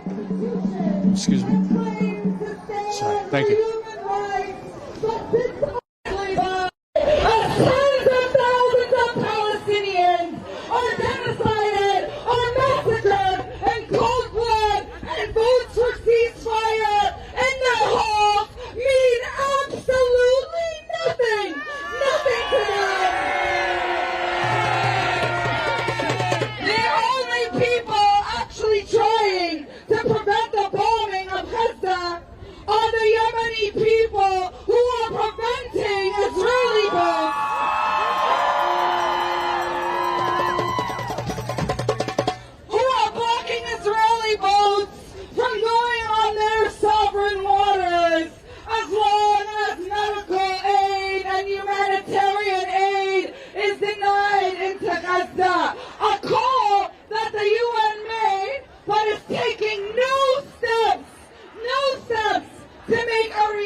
So we know this institution is complicit in the genocide of thousands of Palestinian children and millions more who will continue to suffer the effects of this genocide for decades to come, for their entire lives, whether they lost a limb or whether they live with the lifelong trauma of being a Palestinian child facing a genocide. So I would like you all to hear from our next speaker from the Palestine Global Mental Health Network. Please give it up for Dr. Lamachouri. Thank you, Nadine. Hello, everybody. Salam muhub للجميع. For decades, Gaza has been at the forefront of our anti-colonial resistance. Gaza continues to expose the hypocrisy and bigotry of world leaders. Many of us Palestinians and Arabs know now more personally what dehumanization actually means.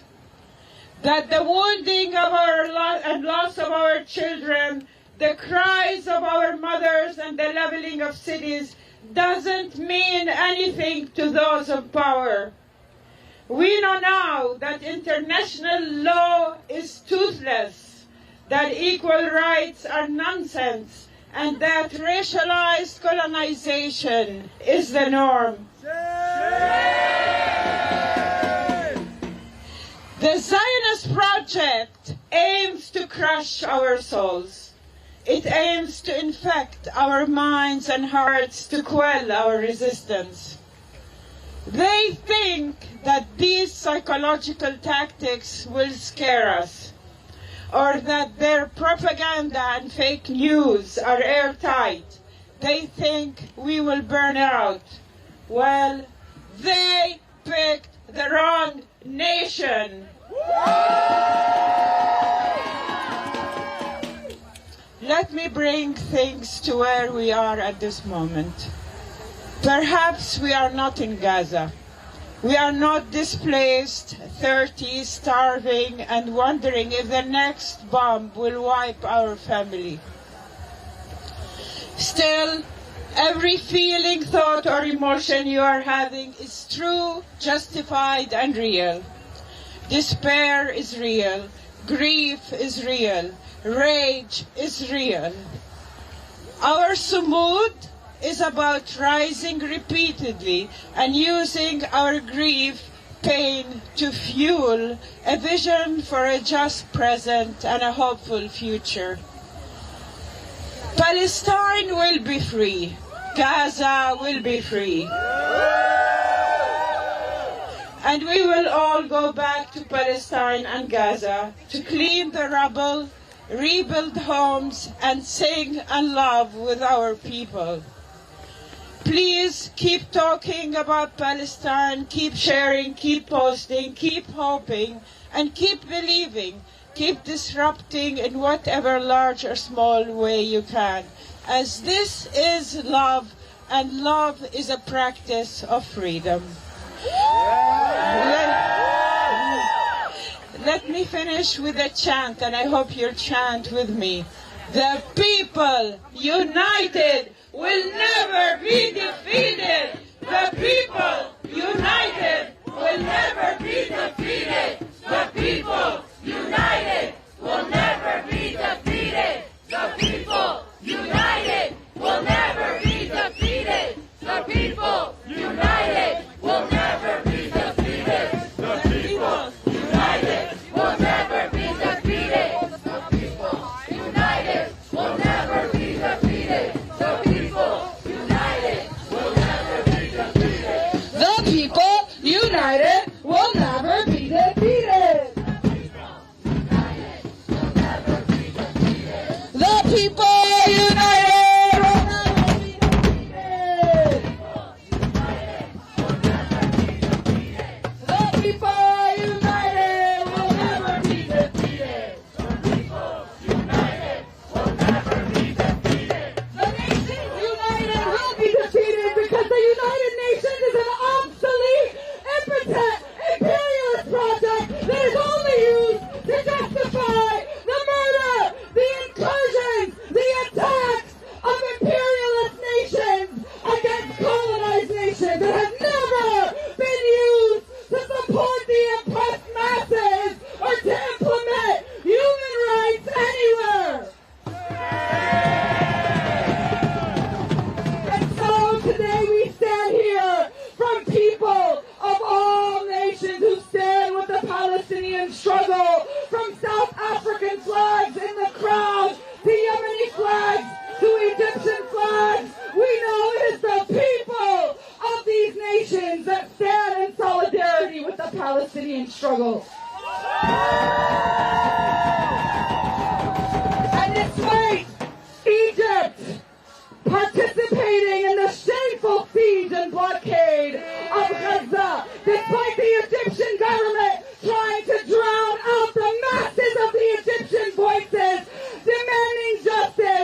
from Egyptian diaspora resist.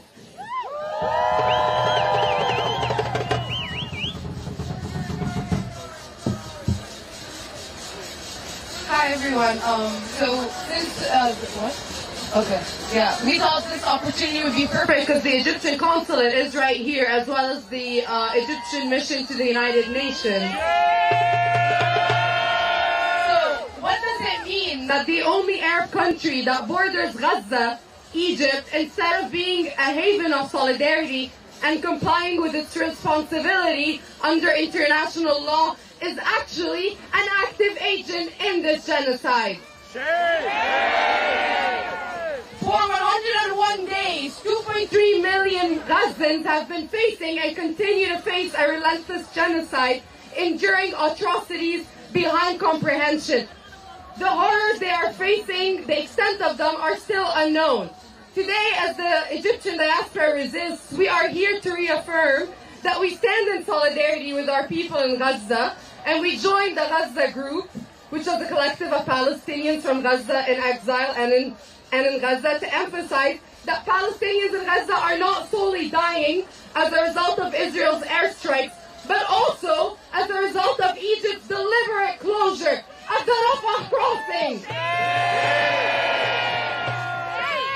We wanted to be crystal clear that Palestinians in Gaza are not merely casualties of this genocide. They are victims of a calculated and merciless joint punishment for their resilience and resistance. The escalating civilian death toll is a stain on the collective conscience of those of us Egyptians who remain silent or complicit. Therefore, we refuse to divorce this mounting death toll from the deliberate choices made by Sisi's regime in Egypt. The closing of Rafah is exacerbating the horrors in Gaza. As it stands today, it is crucial for us as dignified Egyptians to sadly and shamefully shed light on the fact that over 10,000 Palestinians have tragically died of injuries only since October 7th because they were denied entry to Egypt for life-saving treatment. So as Israel decimates Gaza's health infrastructure, Sisi's government, complicit in finishing the job of the genocidal power, refuses to allow the evacuation into Egypt of those who are injured and in need of urgent medical treatment. We also want to highlight the plight of the 60,000 plus injured in Gaza who urgently require emergency medical treatment. But instead, President Sisi and his cohorts in Sinai are shamelessly profiting off of the suffering of Gazans, demanding a minimum of $10,000 per person. And that's only to cross. That does not guarantee that you actually get to live. And if you are wounded or injured or suffering from cancer, you're left to die. So I just want to end with a translated post from the Gaza Group. Opening the Rafah crossing is the only way to protect us against forced displacement and the only guarantee for our ability to stay here and remain steadfast. How can I remain steadfast without the bare minimum needed to sustain my life? How can I remain steadfast without water or a loaf of bread? How can I remain steadfast when the injured are martyred because of the lack of access to medical treatment, their injuries infested with maggots? Open the Rafah crossing and allow the entry of goods and fuel. Allow the passage of the thousands that are stranded and dying of their injuries. Allow Gazans to seek medical treatment. Allow the ones suffering from cancer and kidney failure to be treated. Open the Rafah crossing. If the Rafah crossing is Egyptian and the decision to open it is Egypt, then how it is that our government, the Egyptian government, has to wait for our enemies' approval to allow the entry of even a bite of food for the children of Gaza? How is it that you're afraid to welcome the injured into our country? Egypt must immediately seize its callous denial of entry, as the responsibility of Palestinian blood rests squarely on our government's shoulders. Sisi, We see you. We know you support the dynasty too. We know you support the dynasty too. We see you. We see you. You support genocide too. You support genocide too. We see you. We see you. You support genocide too. You support genocide too. We see you. We see you. You support genocide too. You support genocide too. We see you. We see you. You support BB too. You support BB too. We see you. We see you. You support BB too. You support BB too. Before we start marching again, we need a clear path. So anybody who's in front of me right now, please move to the side or behind the banners. Side here. Takbir!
Why you say that?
Free Palestine! Free Palestine! Free Palestine! Free Palestine! Free Palestine! Free Palestine! Free Palestine! Free Palestine! Free Palestine! Free Palestine! Free Palestine! Viva, viva Palestina! Viva, viva Palestina! Viva, viva Palestina! Viva, viva Palestina! Viva, viva Palestina! Viva, viva Palestina! Intifada, intifada!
Across the globe, a U.S. war machine that will not stop. Up with liberation. And further. United will never be defeated. The people united will never be defeated. The people united will never be defeated. The people united will never be defeated.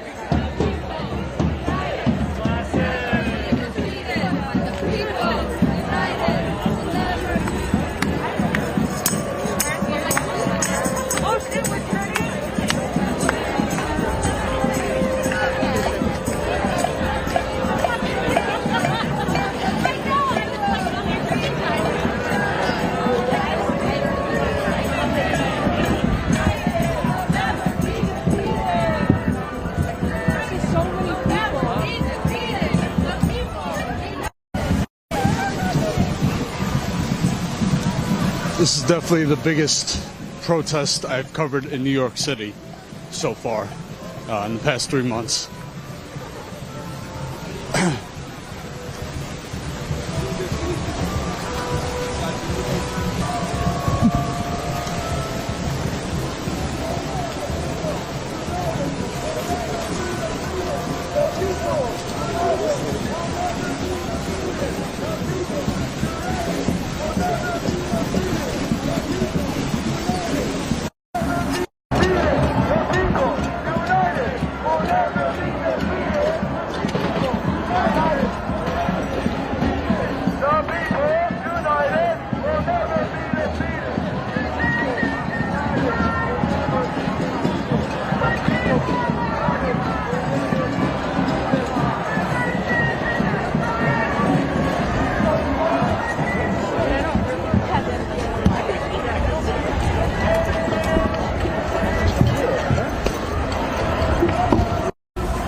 All right, time to run up and catch up to the front of the march.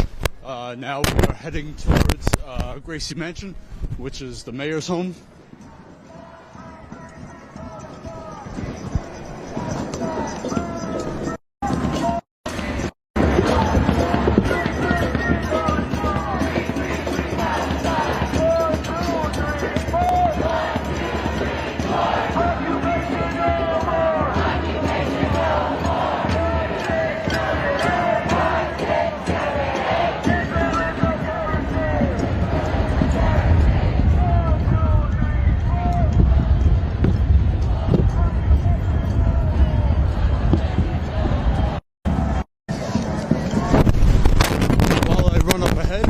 smash that like button. Subscribe to this channel.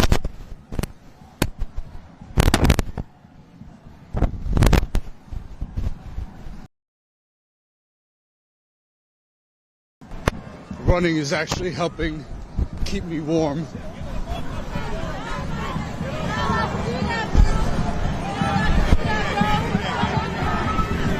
Maybe he's recording for personal use.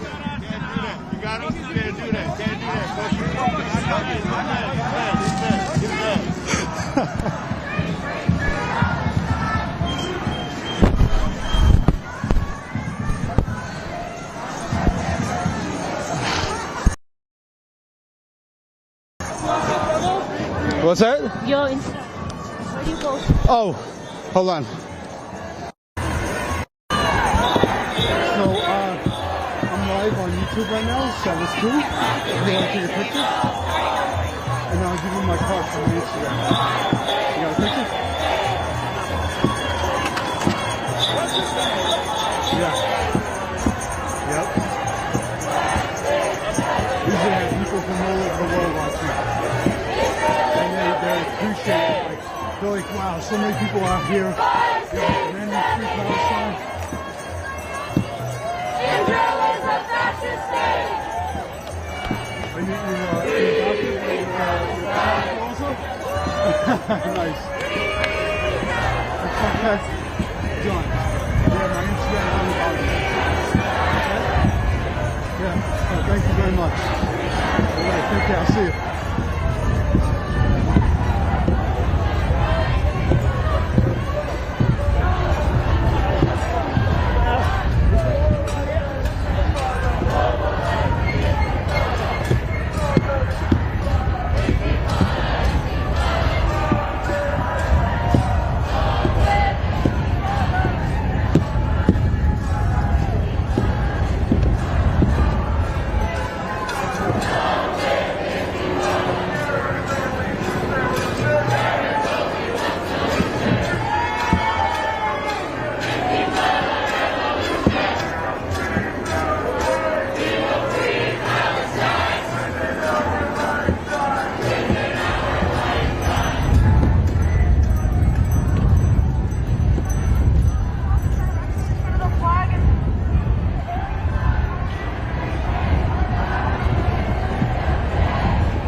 all stolen land.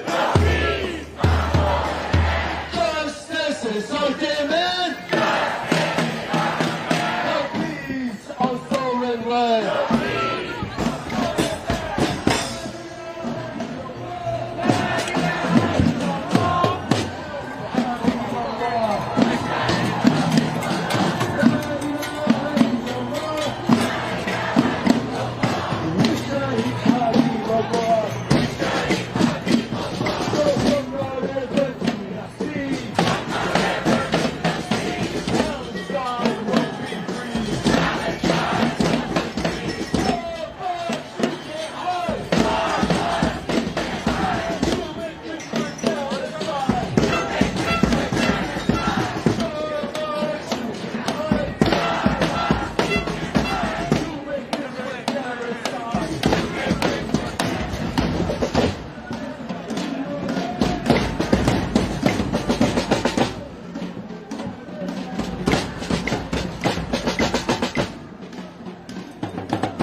Guys, I can't stress enough how important it is to support independent media. The corporate media is not doing their job by covering these protests. They are never out here. I am always the one live streaming on the ground covering them. And there are thousands of people out here today. You think they would be here covering these stories, speaking with people, doing interviews? They're not. No network is here right now. I'm probably the only one. Status Coup is the only channel live streaming this protest.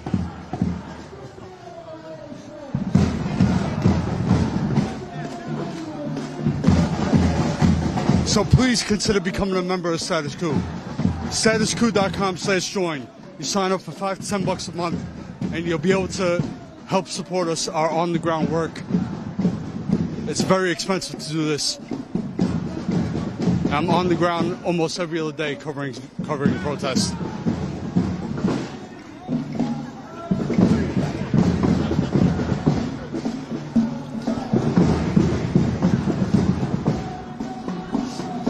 But if you cannot afford to become a member, please subscribe. Subscribe to this channel. You'll get notifications for when we go live, for when we post videos. Our videos are getting out all over the world. People have been telling me that the footage is being sent from Egypt, from everywhere, from the Middle East, all over the world where our videos are going around. So people are watching. People appreciate that we're out here. We cannot rely on mainstream media anymore. Corporate media has failed. It has failed the people.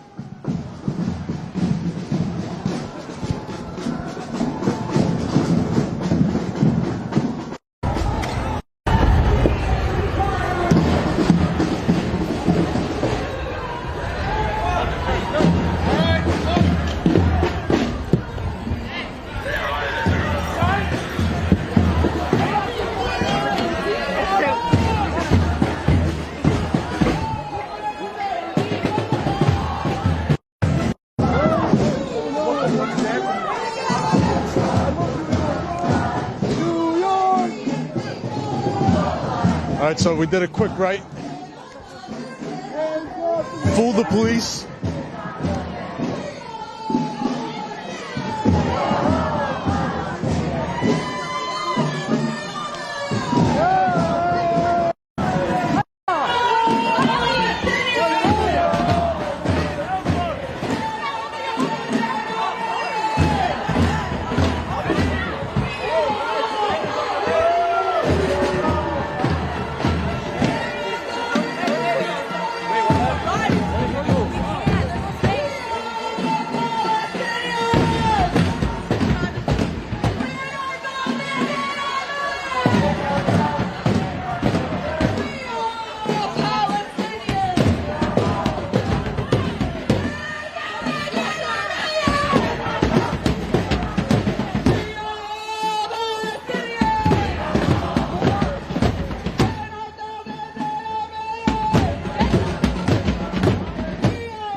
So I want to show you the police presence here as they have the SRG cops on bikes, community affairs walking around, drones up ahead.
Rockefeller University. Most of you have probably never heard of Rockefeller University. Believe it or not, this is one of the most important biomedical research institutions in the world. 26 Nobel Prizes have been awarded to scientists who've worked at this tiny corner of the Upper East Side. And yes, it's named after those Rockefellers. Let me tell you how this place lives up to the Rockefeller name. They have blood on their hands. For years, the Kissingers, rest in peace, were beloved members of their board of trustees. As recently as 2018, scientists here have schmoozed with war criminals over glasses of wine at galas. In 2021, when graduate students put out a campus-wide statement expressing concern over the siege of Gaza, they were threatened into retracting their statement and forced to apologize to the entire school. At the start of this current iteration of the genocide in October, the entire campus president sent an email to every single worker, student, and faculty member saying that Israel has a right to defend itself. Does Israel have a right to defend itself? Does Israel even have a right to exist? To this day, they're forcing students to remain silent about the ongoing genocide under the guise of not allowing political speech. Meanwhile, their president happily and publicly endorsed Israel's slaughter. The culture of silence here, and it takes place all over New York City, as you know, is driven by the IOF-trained Israeli researchers who have the administration on a leash. And the administrators, much like the administrators of every medical or otherwise campus in New York City, happily wag their tails. Students who decided to become scientists to help save lives are being told that they're not allowed to speak out to save the millions of lives that are in danger in Palestine. Rockefeller University's motto is science for the benefit of humanity. But clearly, their definition of humanity only extends to certain types of people and not the Palestinian people. So what do we say to Rockefeller University? Rockefeller, you can't hide! Rockefeller, you can't hide! You support genocide! Rockefeller, you can't hide! You support genocide! Rockefeller, you can't hide! You support genocide! Rockefeller, you can't hide! You support genocide! Rockefeller, you can't hide! You support genocide! Rockefeller, you can't hide! You support genocide! You support genocide! Israel, you can't hide! We charge you with genocide!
because he was an ardent Zionist who helped smuggle weapons and explosives to Zionist militias who use them to slaughter Palestinians and expel us from our land.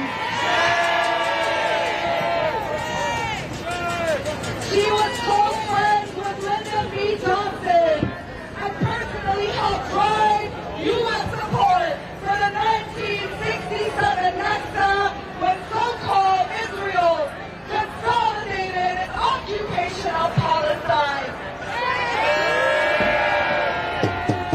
This is merely an example of how deeply connected these medical institutions are to the maintenance of the Zionist regime.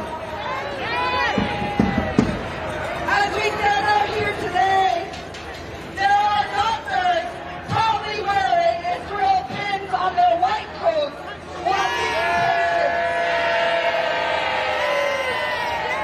There are also Israeli scientists who work here that are proud of their genocidal support for the Israeli occupation forces and openly tweet their support for Israeli war crimes using their hospital-affiliated accounts.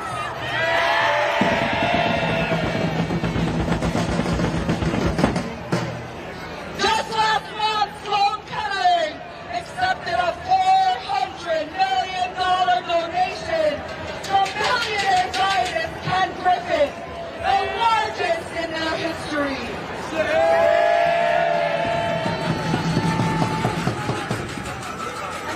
After he threatened pro-Palestinian students, activists at Harvard with revoking their jobs. And now we are in front of Royal Cornell Medicine. Will Cornell, shame on you! You support genocide too! Cornell, shame on you! You support genocide too! Cornell Medicine is part of New York Presbyterian Hospitals, which represents the #1 hospital system in New York.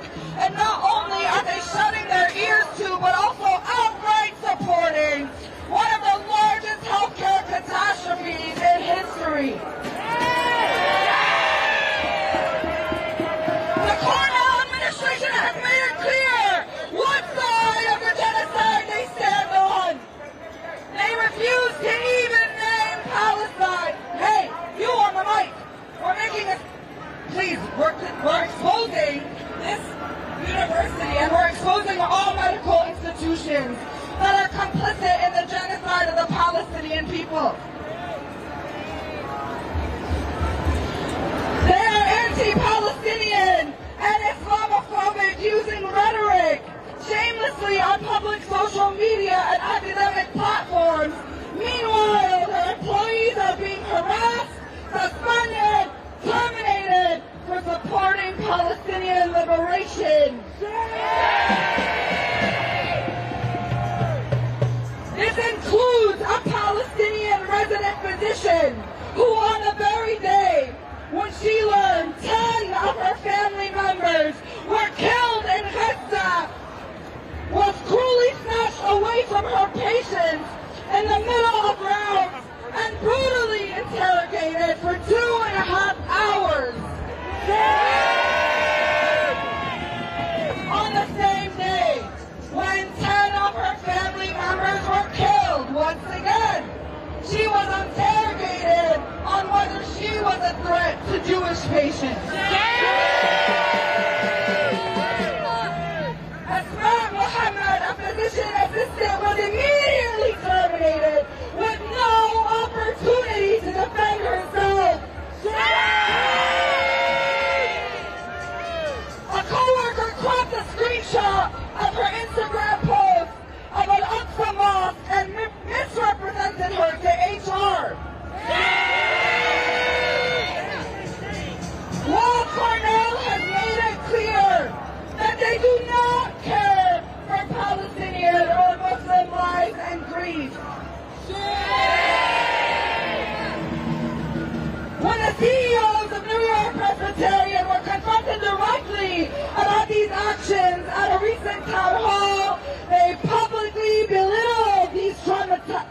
traumatic experiences by saying that their supporters were misinformed and there's no culture of Islamophobia at Cornell. But we know that this could not be farther from the truth.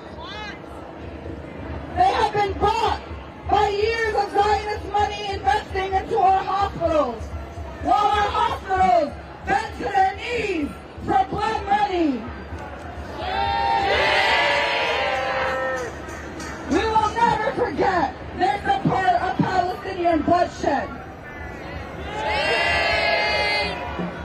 Remember, all of these healthcare facilities have a responsibility and a duty to call for an end to the genocide and suffering in Gaza, because human life is precious everywhere.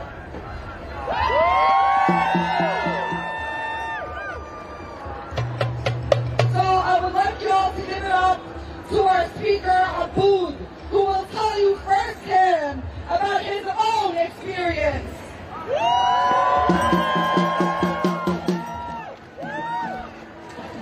Good afternoon, everyone. Peace be upon you.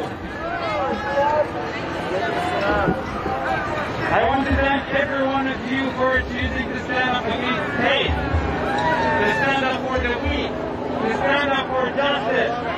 It's a symbolic day today. I want to thank you for standing by the oath that we all take as healthcare workers and our infinite dedication to vulnerable patients.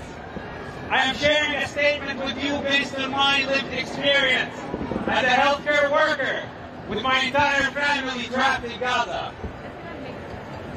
We are all witnessing that the Israeli genocide waged on Gaza is breaking historical numbers and its wicked monstrosity.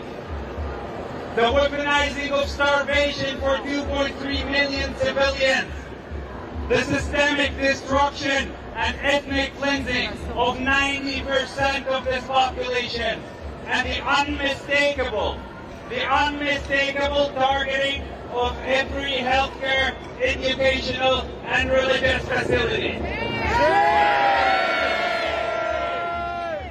It's a campaign that became so clear to have one clear goal, only one, to make Gaza unlivable. Many aspects of this genocide can be highlighted as infinitely cruel. Yet for us as healthcare workers, I want to emphasize one thing that continues to be beyond evil. The emphasis on painful death.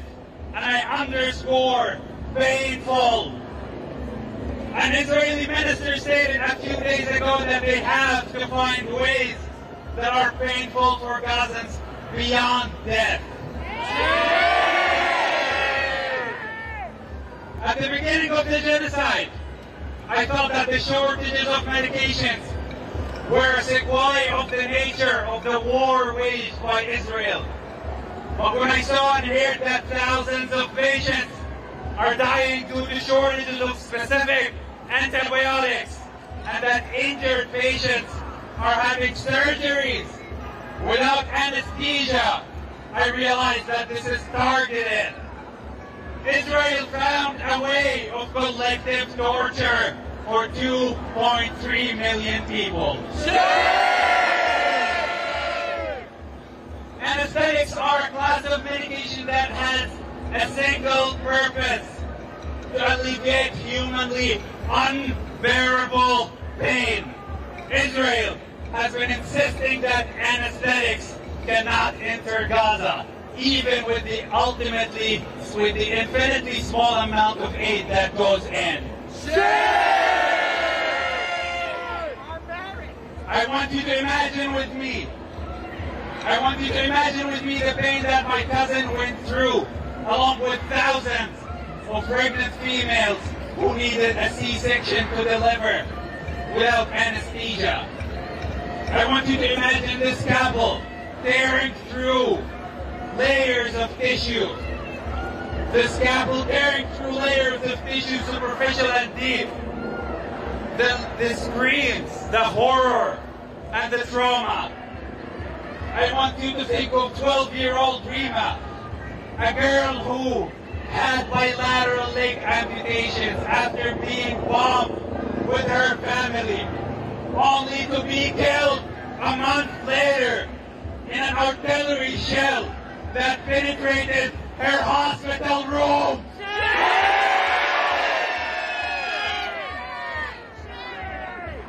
The weaponization of pain beyond the denial of basic care and the desecration of healthcare facilities can only be understood in light of the complete dehumanization of Palestinians.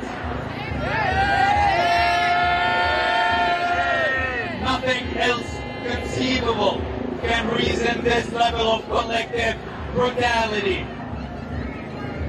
This, my friends, is how Israel collectively punishes Palestinians. If death is inevitable, then they want to make it the most painful death ever.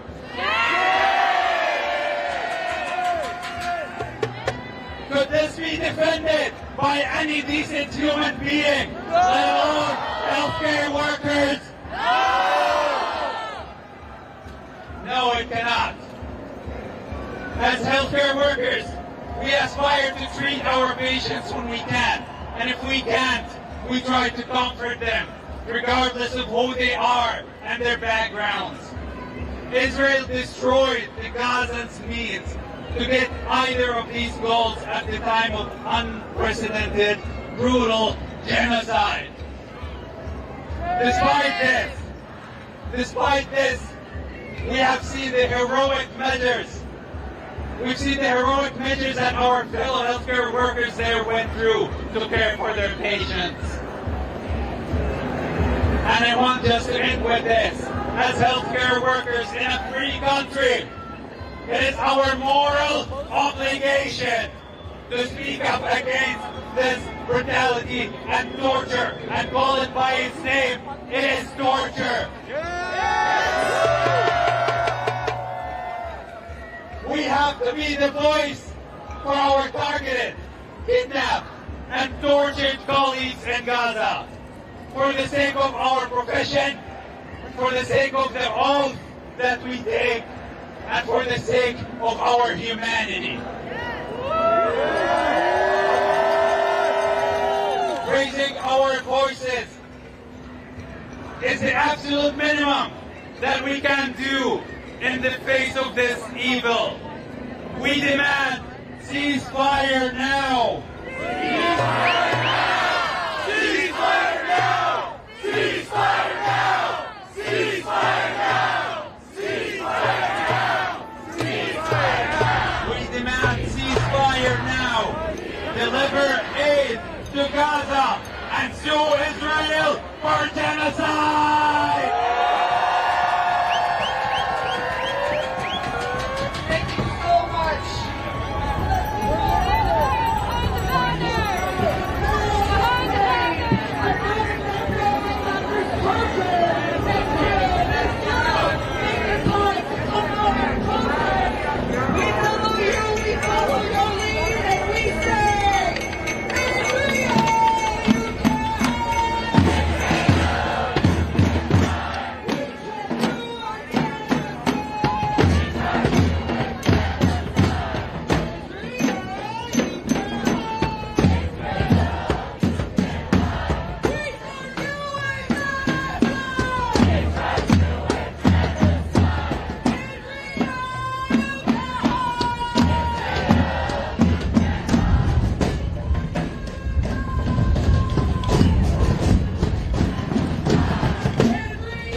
All right, so we are coming up to the block of Gracie Mansion, which is the home of the mayor of New York City.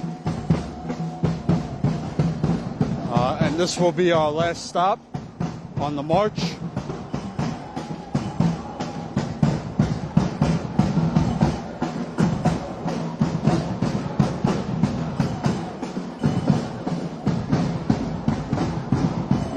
I want to remind you guys that there are thousands of New Yorkers out here today.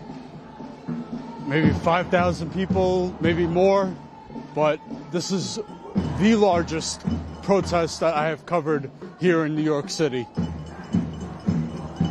And yet, the corporate media is nowhere to be found.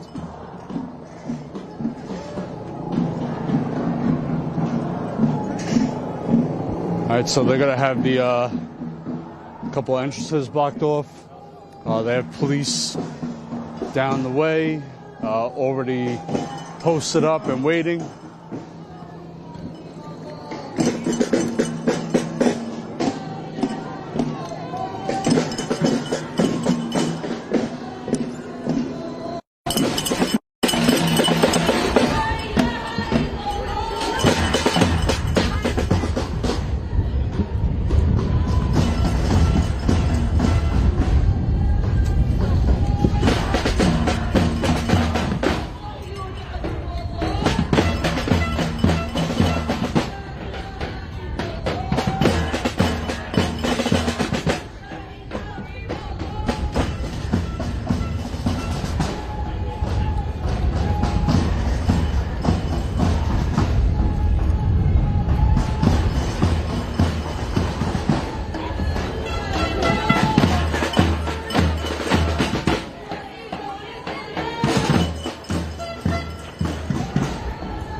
All right, now they're chanting, Eric Adams, you can't hide, we charge you with genocide. Being that this is Eric Adams' home, there is a group of people here waiting for the march.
even live here, so what is he so afraid of?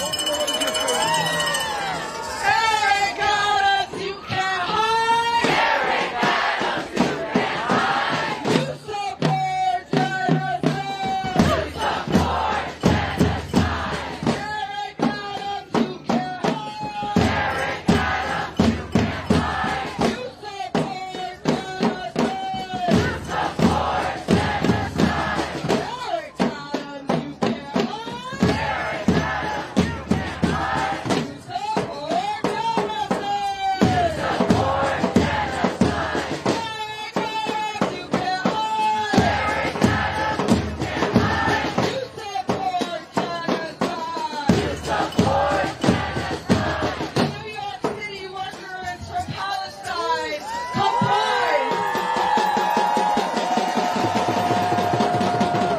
comprise of city employees of this Eric Adams administration. Stand against him. Your own workers stand against you, Eric Adams, and your disgusting support for genocide, for the genocide of the Palestinian people. Since Eric Adams has took office, he has repressed, silenced, harassed, intimidated, and slandered people fighting for Palestinian liberation. Time and time again, he makes disgusting statements saying that he stands with Israel's right to defend themselves, aka he stands with Israel killing 30,000 Palestinians and over 11,000 children. The mayor of New York City, Eric Adams, does not represent the people. He does not represent New Yorkers. He cannot even confront us as he hides as a coward behind his fascist police administration that has waged war on the Palestinian movement in New York City. He uses his little army to prevent a demonstration from even reaching the steps of his mansion. Well, guess what, Eric Adams? We know you support genocide and we're coming for you.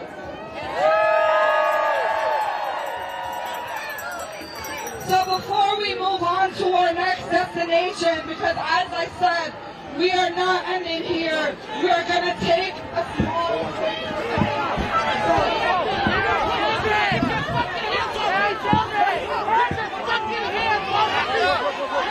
There are children! Before the fact! Stop! What is the crime? Why is it being attacked? You guys trample the people!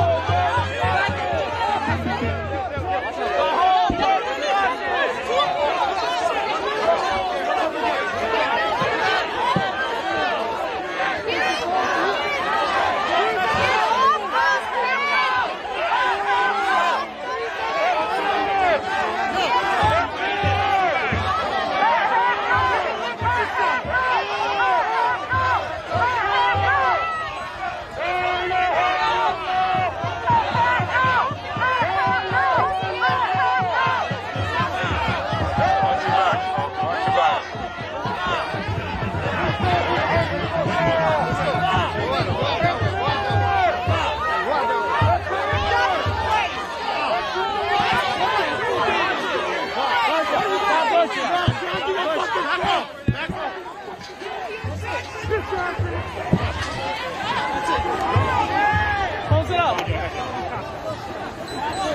Stop pushing it. Stop pushing it. Ready, pop. Ready, pop. Ready, pop.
Let's go, guys. No,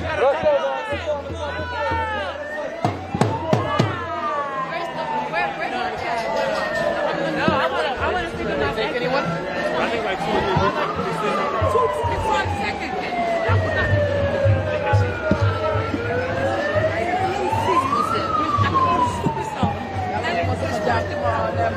Look at that man, yo.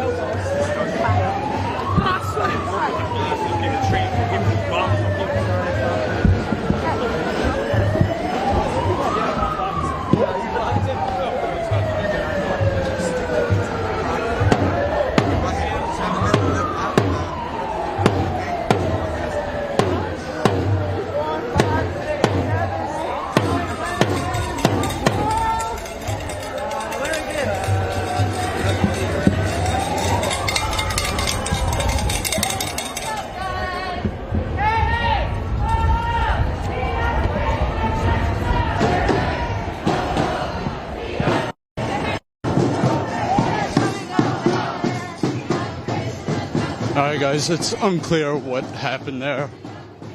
I don't even know why the police came out from the barricades.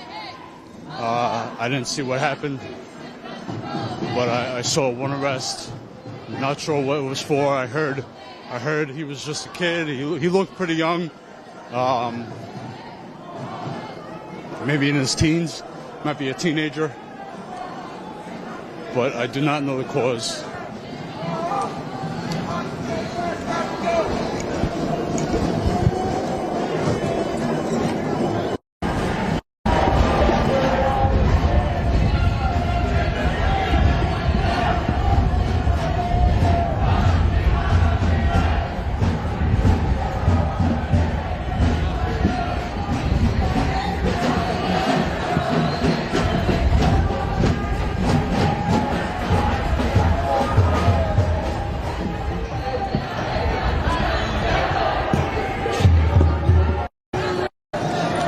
I just want to tell you guys, every protest I have covered from 2020 to now, it has always been the police that get violent.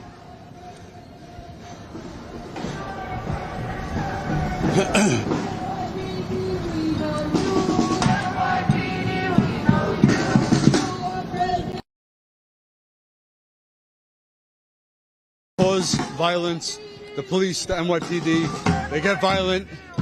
Then they antagonize people, and then, that gets people riled up, so then they just escalate it even more from there.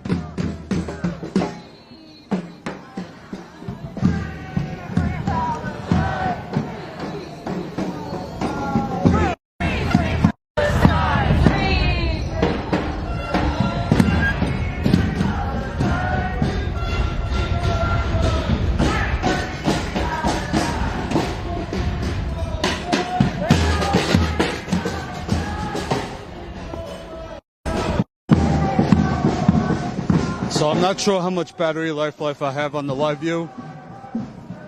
If I get a chance to check, I will. I'll let you guys know how much time we have left. But so far I've been live since maybe like 12:30.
got it.